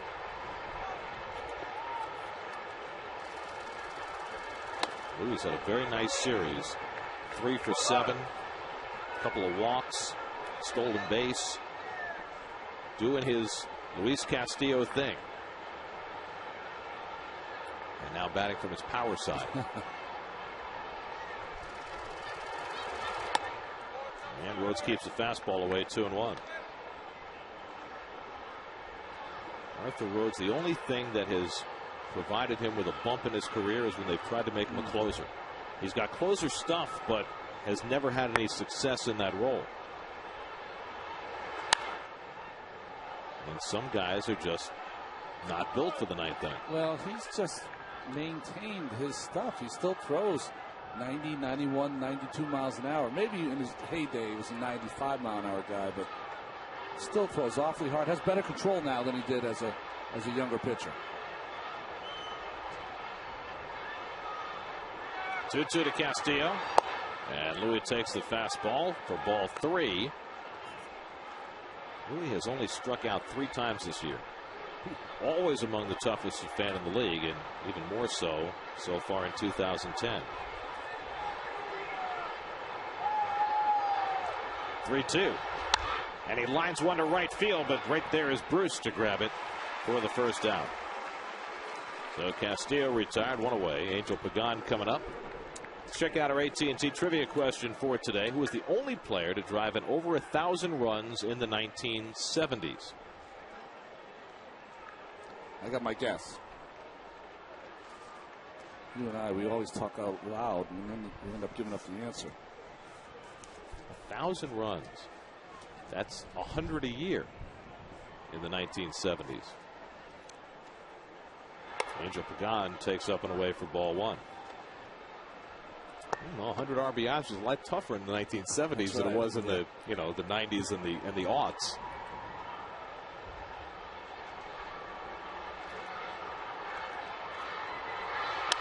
Pagan fouls one back. Angel has struggled as a right-hand batter this year. He's hitting just 150 from this side of the plate.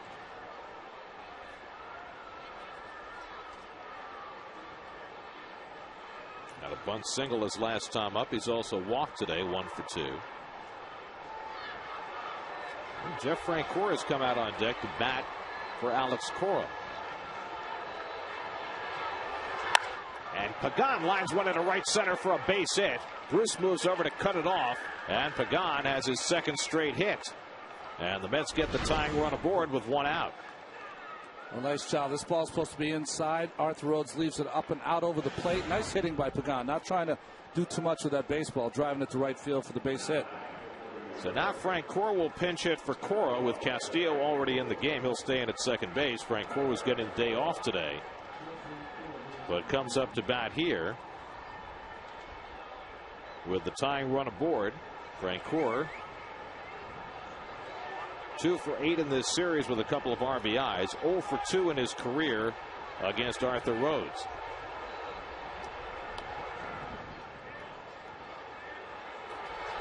And Jeff fouls off the first offering. You always tell your pinch hitters to go up there aggressively and swing at the first strike. I don't think you need to tell Jeff that. Yeah, and he always does that. And the hard thing here is that the left-handed Rhodes kind of neutralizes the running game a little bit for Pagan.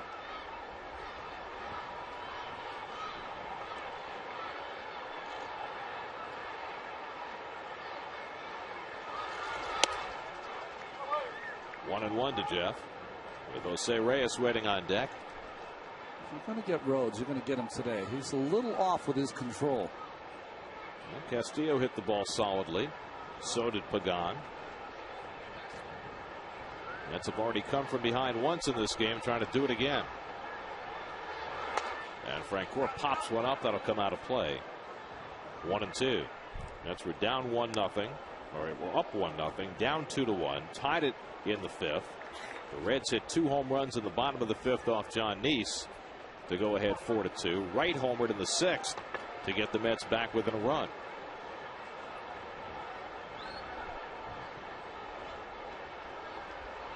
Now Rhodes ahead in the count, 1-2. There goes Pagan inside. The throw to second by Hernandez is wide, and safe is Pagan as Phillips tries to deke Pagan into thinking the ball had gone into center field, and Angel's not buying it. He's not buying it this year. Angel has been on point. Great job. Hernandez had a very good ball to throw here, but that ball just back up the line, and Angel has that easy. Watch Phillips starts to run to the outfield. That's a college play. Not going to get Pagan this year. Well, Angel was watching that ball all the way and saw that Phillips had caught it. So 2-2, and Francoeur takes low and away, and a full count to Frenchie. So after Rhodes got ahead of him, Francoeur works himself back into a full count with the tying run at second base.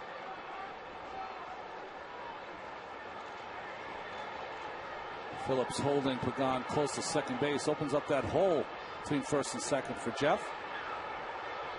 3-2, and he walked him. 10th walk already this year for Jeff Francoeur. Had only 23 all of last year. Now the Mets have the tying and lead runs aboard, and Jose Reyes coming up. So it's not going smoothly for Rhodes, who looked so good in the game on Monday night.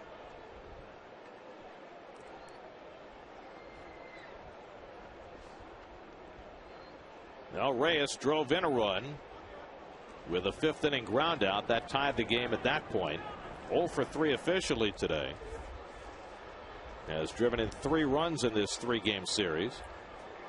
Kind of having a third place hitter's day today, isn't he? Coming up with lots of people on base. Came up with the bases loaded in the 3rd and hit a fly ball not deep enough to get a run in. Extra base hit, got a chance to put the Mets ahead. 2 on and 1 out, and Reyes takes a strike. A borderline strike. Jason Bay waiting on deck. Reyes 0 for 2 in his career against Rhodes, hitting just .222 as a right-hand batter this year. Swings and misses at the fastball, and now Rhodes has him in a 2-strike hole. A lot of the balls, though, in the middle of the plate from Rhodes today. Pagan at second, Francoeur at first, and 1 out.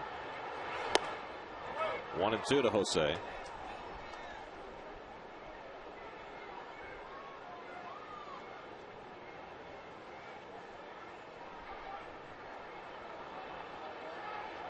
Mike Lincoln, the right-hander, up in the Philly bullpen, in the Cincinnati bullpen. Too much red on this road trip. Here's the 1-2. Pagan runs, and Reyes fouls it off. That goes out of play. Pagan was in motion. Francoeur was not. Well, he's been edgy out there, and Phillips moved over, not holding him on with 2 strikes. And Angel's going to take that base. Now Jose knows what it feels like to be out there at the plate hitting with someone running. I would think it wouldn't matter as much with a left-hander on the mound. Yeah, no. Because that arm's coming from the other side.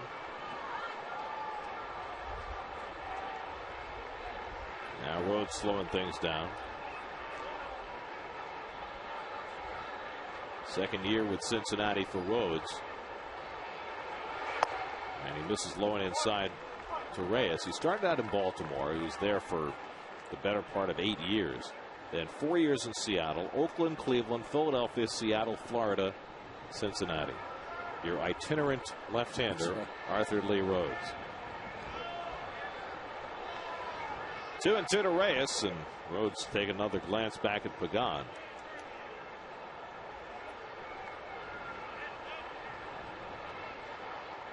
It's trying to coax that tying run home here in the 7th. And Reyes gets all tied up. Did he go around? No. He gets a pass from Bill Welke. And the Reds dugout is incensed. Boy, we've seen this umpiring staff. They do not call the check swing. I thought Jose did an awful nice job holding that bat back personally, but if you were on that bench, it had to look like a swing.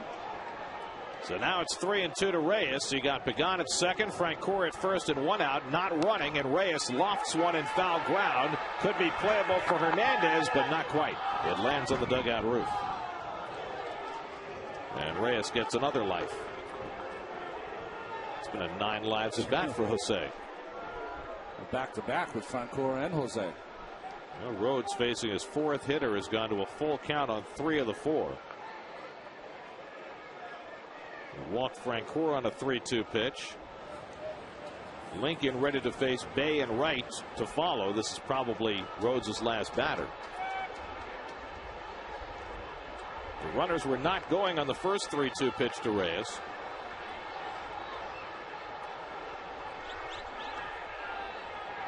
Not running again. And Reyes again just manages to foul it off. So 8 pitches deep in this at bat and still going. An at bat that began with Rhodes ahead 0-2.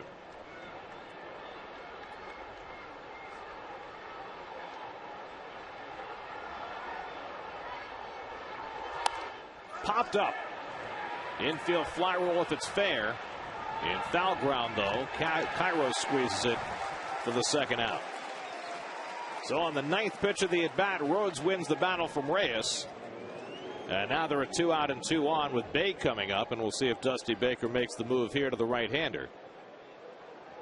It's going to be Brian Price, the pitching coach, who goes out to the mound, and that would make you suspect that Rhodes is staying in the game. Well, maybe with the veteran left-hander, you're going to have the pitching coach come out and talk to him. He's going to really want to find out, the veteran left-hander, how he feels. He's thrown a lot of pitches this inning. Well, Bay has never faced Arthur Rhodes, which is phenomenal. Remarkable. You would think their paths had crossed at some point or other, but Rhodes generally brought in to face left-hand hitters.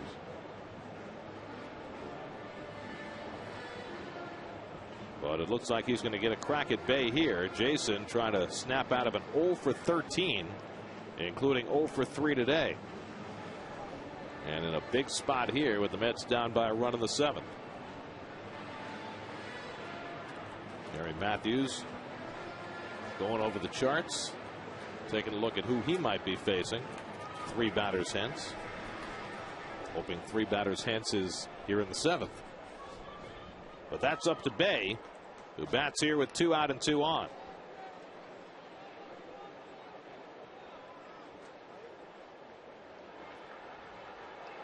And Rhodes up and away with a fastball. Ball 1.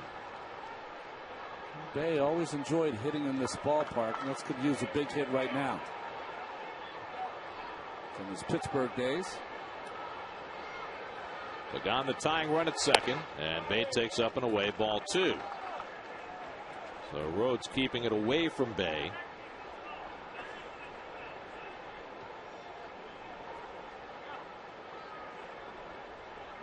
Jason's been chasing that big hit for 5 weeks. And he takes a strike, 2-1.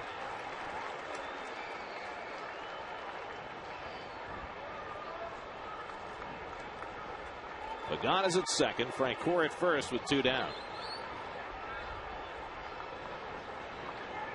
3 tight games here in Cincinnati. A little different for the Mets. 2-1. And Bay fouls it off. And Rhodes gets even.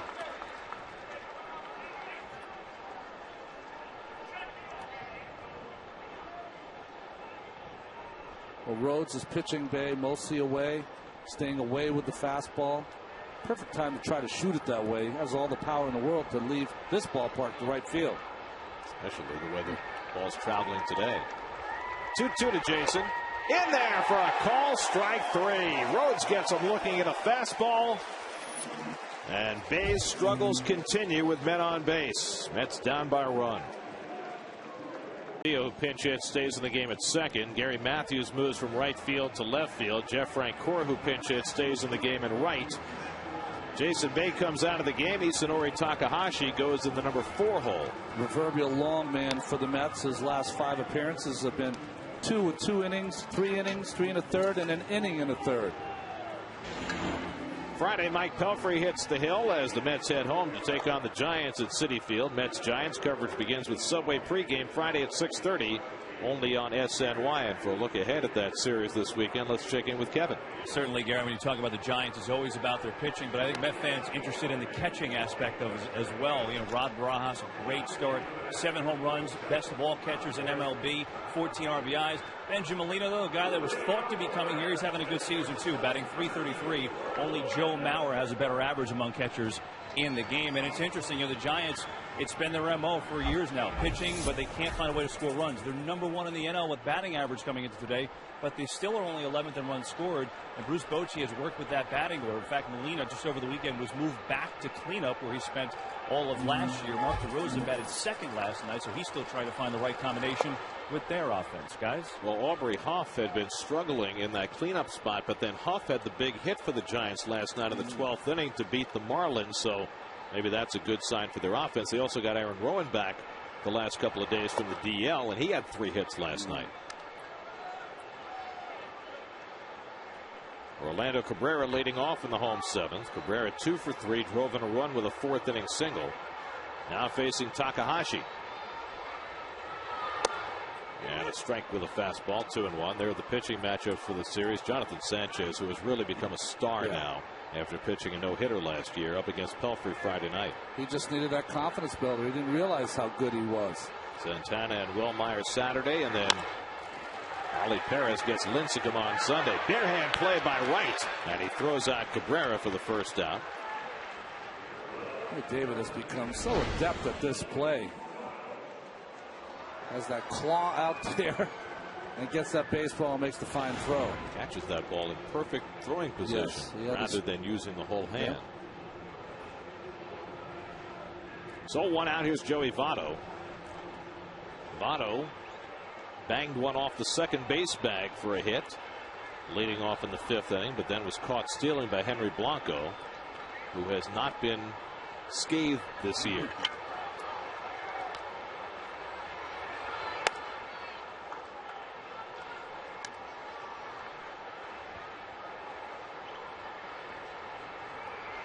Votto 5 for 11 in this series, including a home run last night. And Takahashi falls behind 2-0. Brandon Phillips waiting on deck. Takahashi last pitched in the Sunday night game in Philly when Johan Santana was falling apart in the 4th inning. The Mets rushed Takahashi up in the bullpen, but he really didn't have enough time to warm up before he came in. Remember, swinging 3-0. Remember, for you folks at home, as Nick Massett's in the bullpen for the Cincinnati Reds, starting pitcher almost his entire career has been Takahashi, so they've always given him a little more time than a normal reliever to get ready. This time they rushed him, and even they had to go and they wanted to go and apologize to him, and they did. Yeah. And they the next day, both Jerry Manuel and Dan Warthen went to Takahashi with his interpreter and said, look, we know that we put you in a really bad spot, and we appreciate you taking the ball and going out there and pitching when you really weren't ready. But frankly, the way things developed in that inning with Victor Ring a bit of a grand slam and then Utley hitting the home run, they really didn't have a choice. They had to get Santana out of there. Bounce down to first base, a foul ball. Still 3-2 to Votto. I think that's one of those times that is most difficult for a manager, because with Santana, he's always gets out of trouble at some point, and when he doesn't, it's a very unusual. I mean, most pitchers you would see get into that kind of trouble. You have 2 guys up ready to go. Again, the 3-2 from Takahashi. On the outside corner, strike 3 call. Votto down looking and stops to chat about it with Sam Holbrook. 2 out. Dusty fuming over there. The strike zone's been pretty small all day today, but maybe that pitch is outside Votto, but nice frame by Henry Blanco. Gets the call. So Takahashi set down the first 2. Now the trick is to try and get Phillips, whom no Met pitcher seems to be able to get on a regular basis. Phillips 2 for 3 today, including an opposite field home run that gave the Reds the lead in the 5th inning. His 2nd home run in this series and his 4th of the year.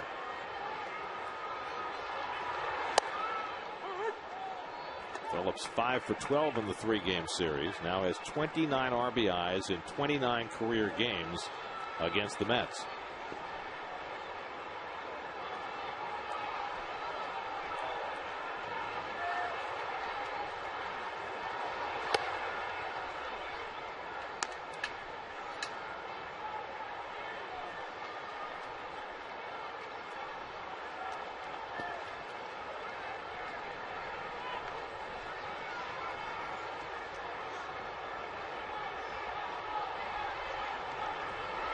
And a good changeup by Takahashi, 1-2. This is quite a cut from Mr. Phillips. Drops to one knee. Got to be awfully hard, I would think, for hitters seeing Takahashi for the first time with that double hesitation he's got. There and there. And the fastball misses, 2-2. I think that is definitely a problem, but he has really good stuff too. I mean, he's got a sharp fastball that he hits his spots with, and his changeup is about as good as you're going to get from a left-hander.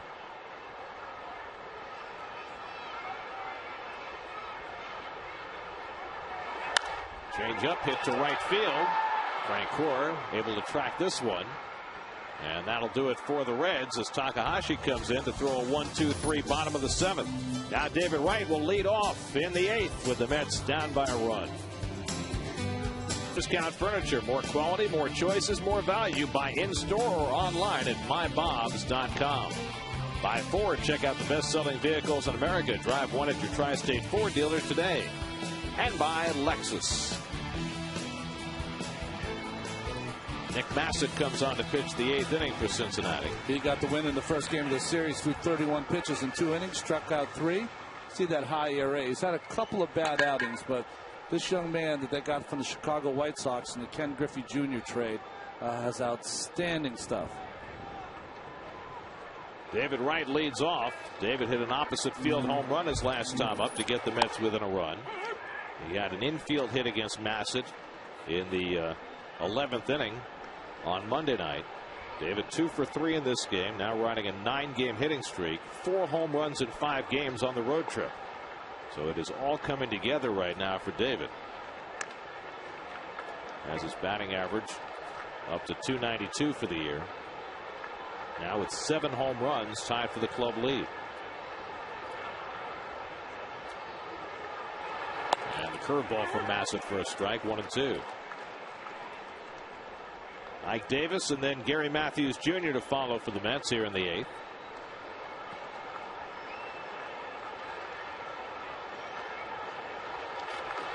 Each of the first 2 games of this series decided by 1 run. The Reds winning an 11-inning affair on Monday night. The Mets pulling it out in the 9th inning yesterday on Rod Barajas' home run.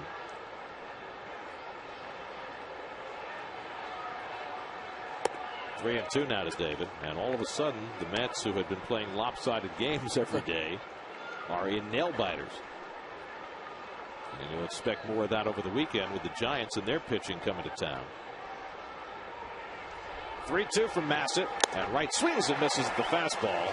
95 from Massett to get him for the first out in the 8th. Let's check in with the studio. Chris Carlin standing by for a New York State Smokers Quit Line game break.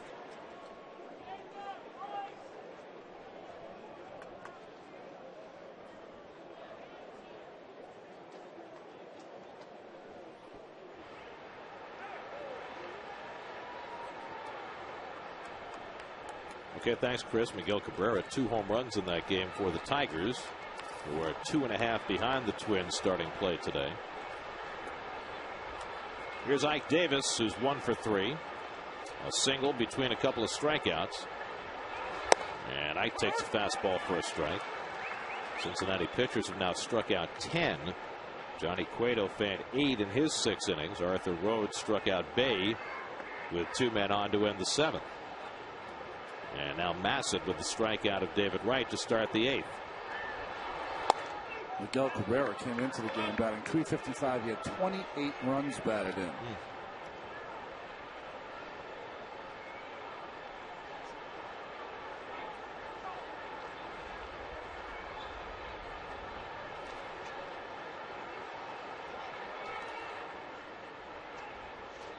Well, you look at Cabrera and what he's done since leaving Florida, and you say, well, how could the Marlins ever let him go? But it was the best thing for Cabrera and the best thing for the Marlins that they made that deal.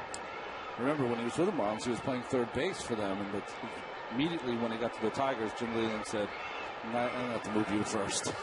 But he does something that all good RBI guys do. When he gets behind in the count or gets guys on base, he's not afraid to shoot that single to right field. Manny Ramirez was great at doing that, still great at doing that when he plays. 1-1 to Ike, and the curveball sits high.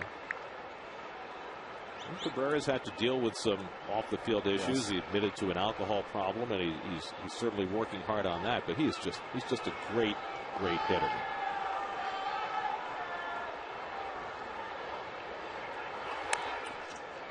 Two and two to Davis. I'll tell you, Ike Davis in this series has missed about 4 or 5 pitches. I'm sure he's talking to himself saying, boy, when I come around and start getting that pitch and meeting it, it's going to start hitting for some power.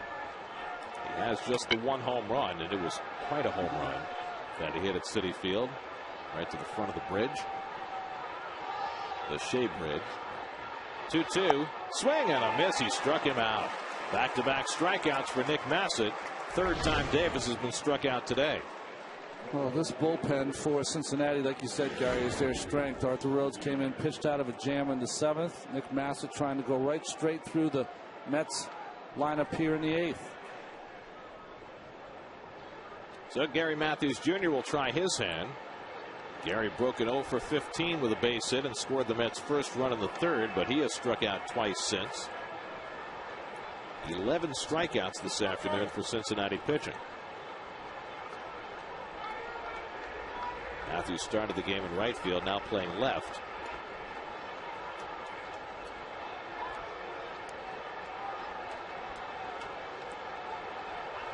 And Gary takes a big rip, looking for the game tire. 0-1.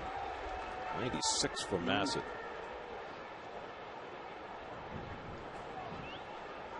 Massett last year worked 76 innings, allowed 54 hits, and only 24 walks.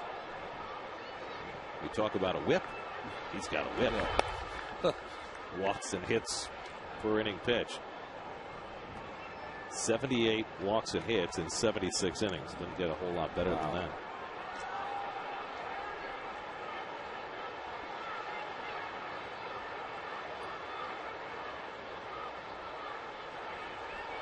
And the curveball to Matthews just misses. 2-1.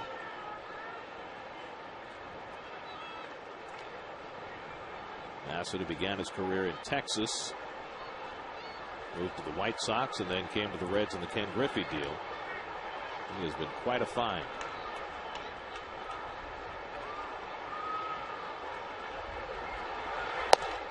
And Matthews takes the fastball for a strike. 2-2.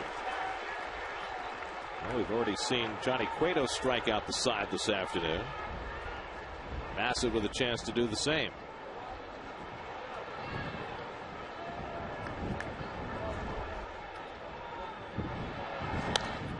Popped it up, shallow center, the wind blowing, and Cabrera backpedaling, and two-hands it to end the inning. Massett gets the Mets out 1-2-3, middle of the 8th, 4-3 Cincinnati. And runs in the 1970s. I said Tony Perez. They're Johnny Bench. Johnny Bench. Well, 1 or 1A. The RBI guys for the Cincinnati Reds. Bench, the greatest all-around catcher in Major League history.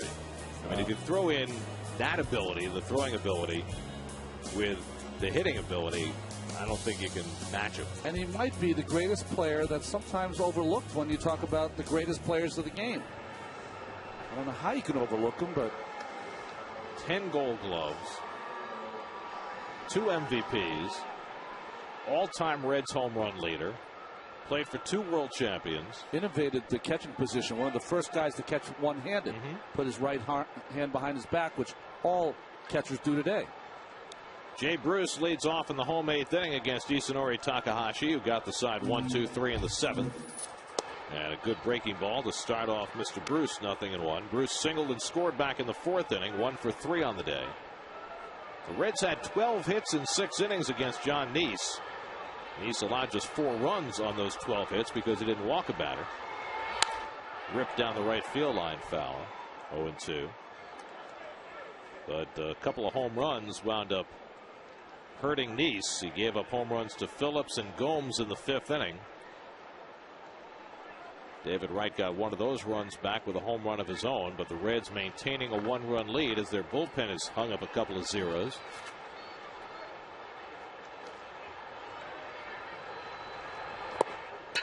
And Takahashi strikes out Bruce. So he's fanned 2 of the first 4 batters to face him as Henry Mejia's up in the Mets bullpen.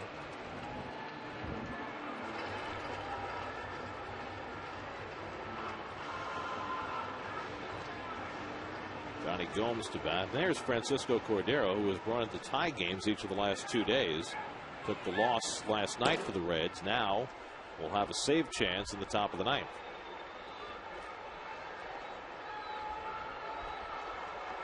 Gomes' home run is the difference in this game right now as Takahashi starts him off with a changeup. He hit one out of sight to left center for his 3rd of the year. At the time, it gave the Reds a 4-2 lead. Gomes is 2 for 3 on the day. And Takahashi stays soft, and it's 0-2. That's what you got to do against a guy like Gomes, who's just swinging for the fences. The Mets will have Blanco, Castillo, and Pagan due up in the 9th inning.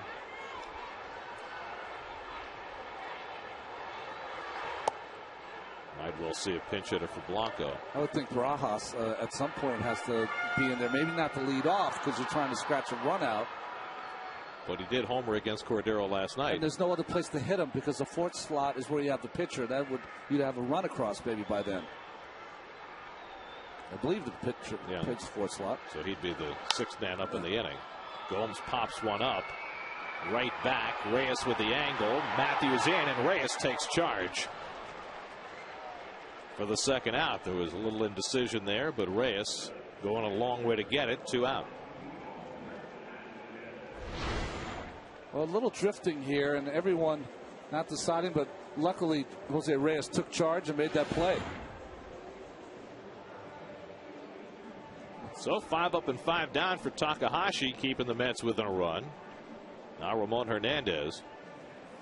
The way the Mets lineup structured with the double switches, you got Blanco, Castillo, and Pagan, then Frank Core, then Reyes, and then the pitcher. So with Cordero coming in, the only left-handed bat left on the bench is Catalanado. So he could hit for Blanco. You could lead off Catalanado and have Barajas there for that 6th slot for a big inning. Or, with the bases loaded and 2 out. There you go.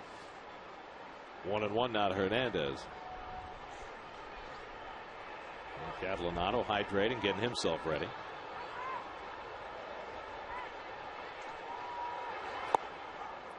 1-2 to Hernandez.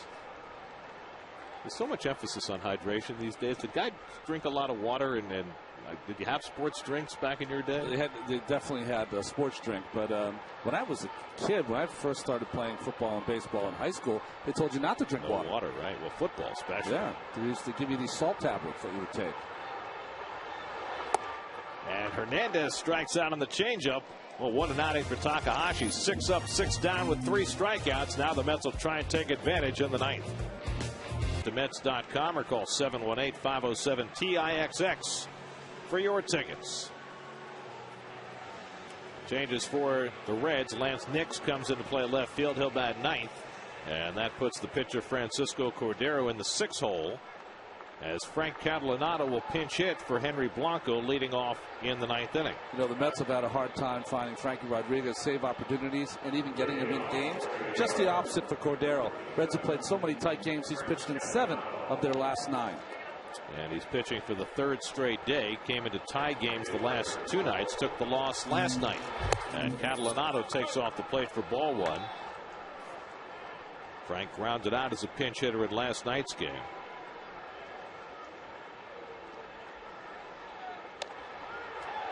Catalanato 0 for 7 in his career against Francisco Cordero.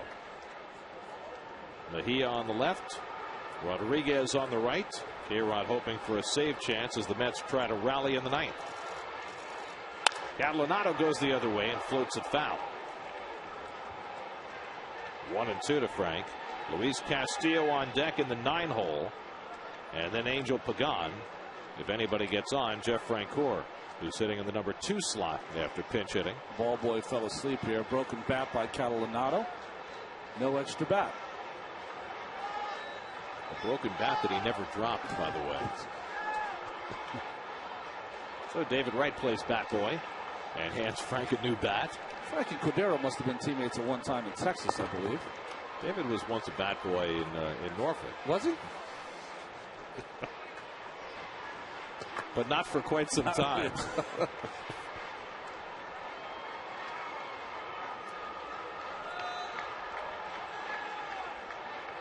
1-2 to Catalanato, leading off in the 9th.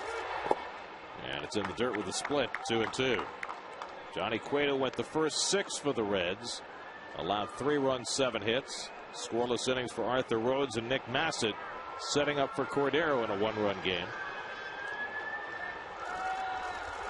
And Catalanato hits one right back through the originator, and the Mets have the tying run aboard in the 9th inning.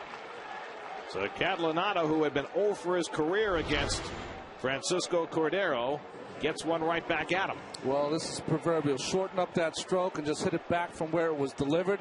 Big hit for the Mets leading off here. Big hit for Catalanato. Now, how do you play it if you're the Mets? Normally, you don't play for the tie on the road, but you've got a great bunter at the plate in Castillo. And Cairo at third base comes in, thinking the Mets might bunt here. And he does square, lays one down, and Hernandez will take the shore out at first. And the tying run now at second base. 2-3 on the sack, moving Catalanato into scoring position. That was more of, because you had Castillo up, you had him bunt there, playing for the tie. Something like you said, you don't usually do on the road, but because Castillo, that's part of his game, a strength of his game, Jerry used that strength. So now Angel Pagan, who's had a good day at the plate after striking out his first time up. He walked in the 3rd, laid down a bunt single in the 5th, and then stroked a base hit to right center as a right-hand batter in the 7th. So Angel's 2 for 3, not trying to get that tying run home from second base.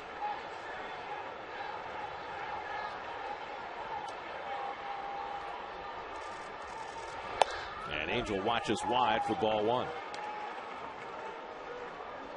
Well, last night we saw Fernando Nieves struggle, pitching a 3rd straight day. What about Cordero?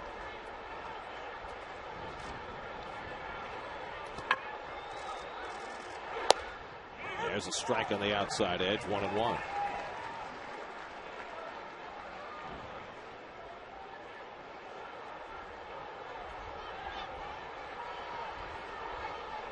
Pagan did not face Cordero either of the last 2 nights.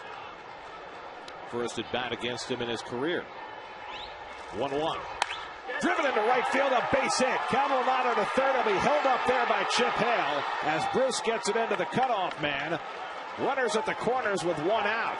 That ball just hit too hard for Catalanato to try to score as Angel has his 3rd hit of the day. Just a rope to right field. 1 hopper to Bruce. Nothing that Hale or Catalanato can do here as Bruce gets the ball back quickly. Has a freeze on a line drive for a second, then proceeds. And by that time, not even to third base before Bruce delivers the baseball. So Chip Hale had no choice. So a couple of hard hits against Francisco Cordero, Catalanato and Pagan. And now Jeff Francoeur with the tying run at 3rd and 1 out. Jeff appeared as a pinch hitter in the 7th and drew a walk, stayed in the game in right field. And Francoeur pops one foul. So the Mets, who won in their final turn at bat last night, trying to rally in their final at bat this afternoon. And you see Francoeur has done okay against Cabrera, 2 for 6. Reyes on deck, the pitcher's spot behind him. The Reds have their infield back, hoping for a double play. And Francoeur hits one to right center field. That'll get the run in. Back goes the center fielder. Stubbs on the warning track makes the catch. In comes Catalanotto with a tying run. And the Mets have drawn even in the ninth on a sacrifice fly for Jeff Francoeur. Boy, nice clutch hitting. Nice job by Catalanotto getting that first hit. That's how you build the character of the team. You're down against the closer 2 days in a row, and you rally with a win from Barajas' home run last night. Here to tie. Second blown save of the year for Francisco Cordero. He's now 9 of 11. Now the go-ahead run at first with 2 out. And here is Reyes, who's gone 0 for 4 today. And a pitch out.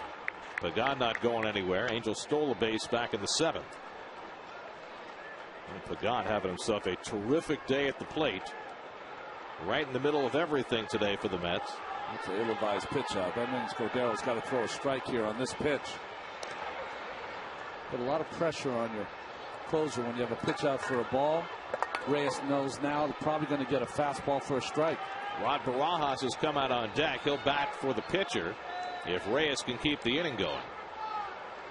There goes Pagan, up and away. Hernandez's throw, out at second base. So Hernandez this time is able to gun down Pagan to end the top of the ninth, but the Mets get even. The sacrifice fly for Francoeur ties up the game going to the bottom of the ninth. For the Mets in the bottom of the ninth, the Mets do not double switch, so the pitcher stays in the 4-hole. Barajas goes 8th as Isanori Takahashi will go out there for a 3rd inning of work, having gone 6 up and 6 down in his first 2. With Pagan getting thrown out, you'll have Reyes still up as the leadoff hitter. It'll be Miguel Cairo leading off for the Reds in the bottom of the ninth. Remember, the Reds have 13 wins this year. 8 of the 13 have come in their final turn at bat, including the opening game of this series, which they won in the 11th on a Lance Nix walk-off homer. And Nix is on deck, hitting in the 9 spot behind Cairo. This team showed a lot of fight, though, hasn't it, Gary? Coming back in these games, late in the game. That's got Jonathan Neese off the hook by getting that run in the top of the 9th inning. So now it's in the hands of Takahashi, who has struck out 3 of the 6 batters to face him over his first 2 innings. Cairo is 1 for 3, had an infield hit back in the 2nd. And takes a fastball for a strike. Cairo playing 3rd base today, giving Scott Rowland a day off. And that, of course, means Rowland is fully available to pinch hit. Fouled away, and it's 0-2. It's Cairo, Nix, and Stubbs due up. Micah Owings is up in the bullpen. Of course, he could also pinch hit. Best hitting pitcher in baseball. We have not seen Owings in this series yet. Reds have 4 players left on their, well, 4 if you count Owings. 3 position players on their bench, all right-hand hitters.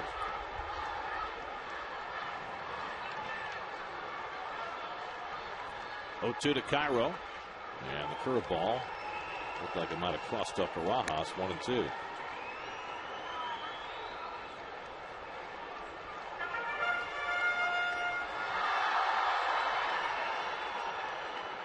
Takahashi's been quite a workhorse as a long man out of the Mets bullpen, as Henry Mejia is up behind him in the bullpen.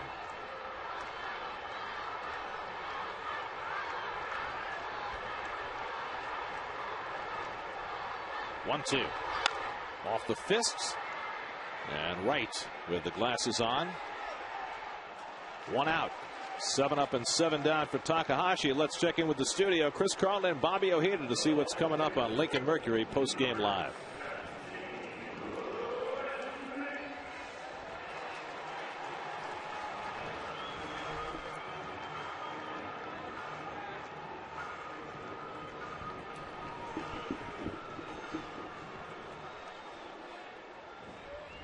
All right, guys, we'll see you a little bit later, or maybe a lot later, depending on how things transpire here in the bottom of the ninth.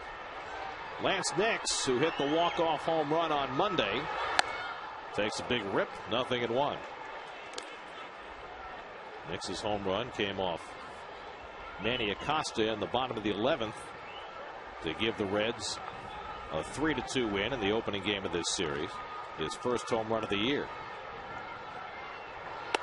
And he takes a strike, and Takahashi's ahead 0-2.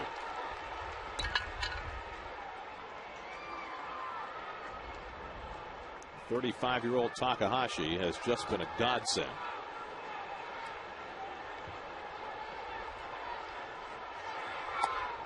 Strike 3 call. Nix down looking. 4 strikeouts for Takahashi, who has been striking out hitters in droves. Takahashi's got to be thinking to himself, I should have came here 10 years ago.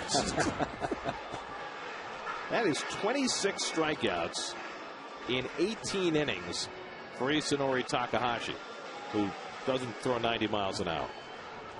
He knows how to pitch, though. Very rarely get 2 pitches in a row, the same speed. Now Drew Stubbs trying to avoid the dreaded golden sombrero. 0 for 4 with 3 strikeouts today, and that curveball slipped. 1-0.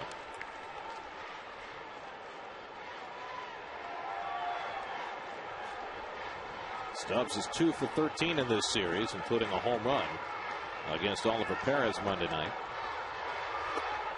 Good changeup, 1-1. And these Reds hitters are just not getting good cuts at all against Takahashi.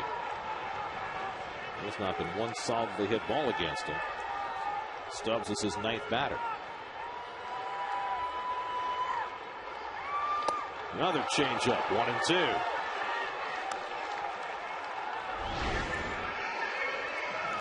It's devastating, never gets there. And usually after a couple of changeups, he'll pop a fastball inside. He did that to Cairo to get the pop-up.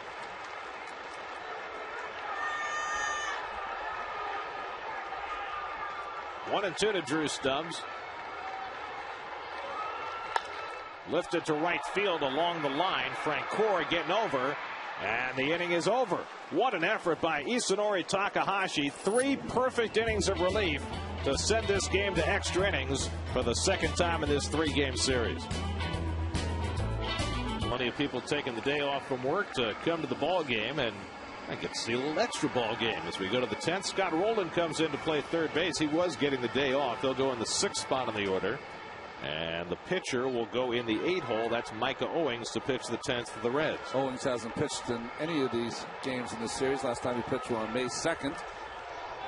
2-0 so far this year. Jose Reyes will lead off in the 10th and takes low and inside from Owings.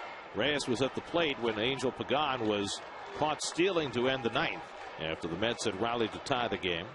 It'll be Reyes, then the pitcher's spot. Fernando Tatis on deck to pinch hit. And a curveball from Owings for a strike, 1-1. Pedro Feliciano tying his shoe in the Mets bullpen.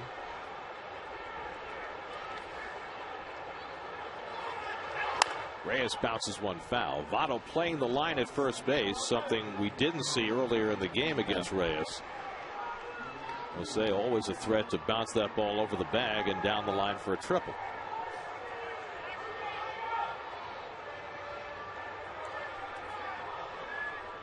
Micah Owings, who first came up with Arizona in 2007. He was a starting pitcher then and made 19 starts for the Reds last year. Reyes fights one off.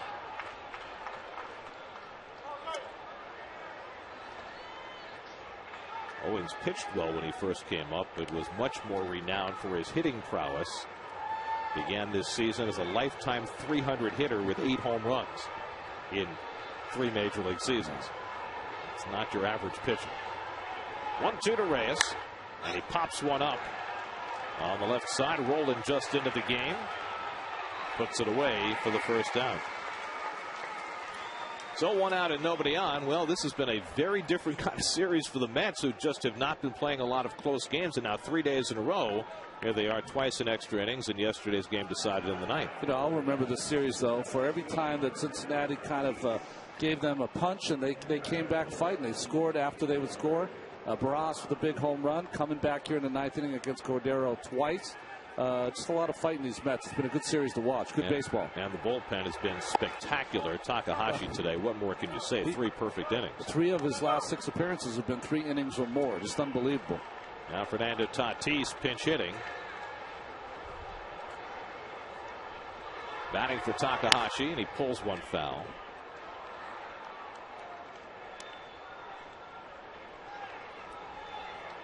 A rough go for Tatis, hitting just 206. David Wright on deck. Jason Bay was double switched out of the game in the 7th, and that's why Tatis is pinch hitting in the 4 spot. He's the last man off Jerry Manuel's bench. He's now used everybody as he held the swing there. 2-1. Catalanado and Castillo and Francoeur have all pinch hit in this game. Barajas came off the bench to catch, and now Tatis pinch hitting as well. On 2-1, Fernando pulls one foul. 2-2. This is the Mets' 5th extra inning game of the year. They've gone 1-3 so far. The only win was in their longest game. In fact, the longest win in Mets history. The 20-inning game in St. Louis. What was that, the 3rd or 4th time they've gone 20 innings or more, the Mets? They've gone 25. That was against the Cardinals in '74. 24. That was against the Astros in '68. 23. That was against the Giants in '64. At one point, the Mets had played 3 of the 5 longest games in history. Wow. And that 25-inning game was the longest ever played to a decision, because the only longer game, 26, ended in a tie. The Braves and the Dodgers back in 1920.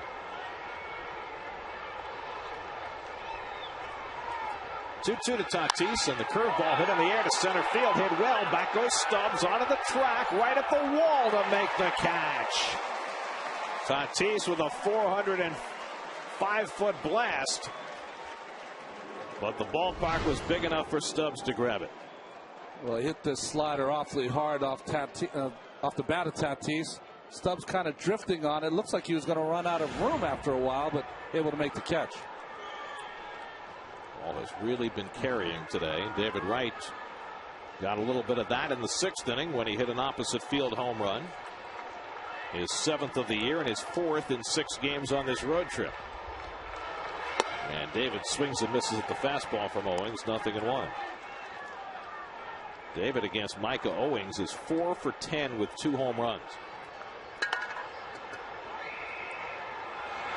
And he takes another rip, and it's 0-2.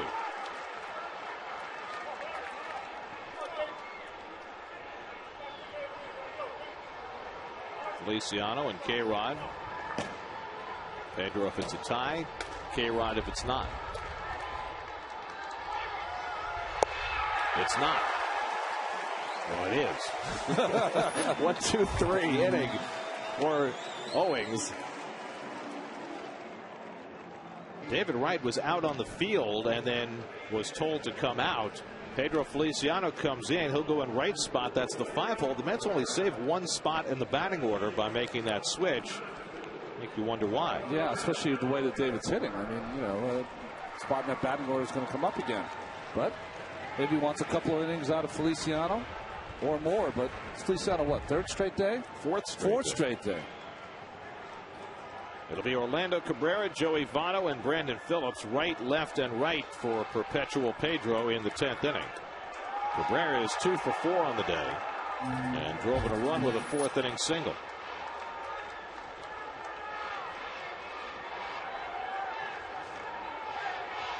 .22 hits in this game, 10 for the Mets, 12 for the Reds. And the first pitch, ball 1 to Cabrera.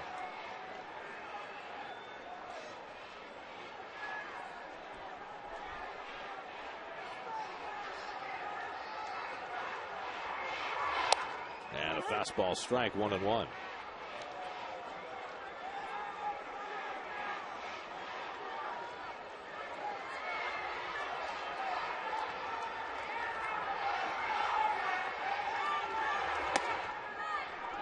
Change up outside. 2-1 to Cabrera.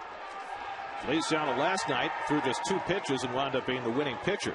Got the final out in the bottom of the 8th, and then was the beneficiary when Barajas homered in the 9th. The first win of the year for Feliciano. Is there anything less demonstrative of a player's effectiveness than wins and losses for a relief pitcher? You don't want to have a lot of decisions, to tell you the truth. 3-1 now to Cabrera, leading off the bottom of the 10th. And he drives one deep down the left field line. God, if it stays fair, it's a home run. And the Reds win the ball game. Orlando Cabrera with a leadoff home run in the bottom of the 10th inning off Pedro Feliciano. And for the second time in this 3-game series, the Reds win in extra innings on a walk-off home run. Well, Dusty Baker's squad has a lot of fight in it, too. 14 wins now, 9 to come in their last at-bat. And the veteran Cabrera, a winning player, gets the Reds a win today.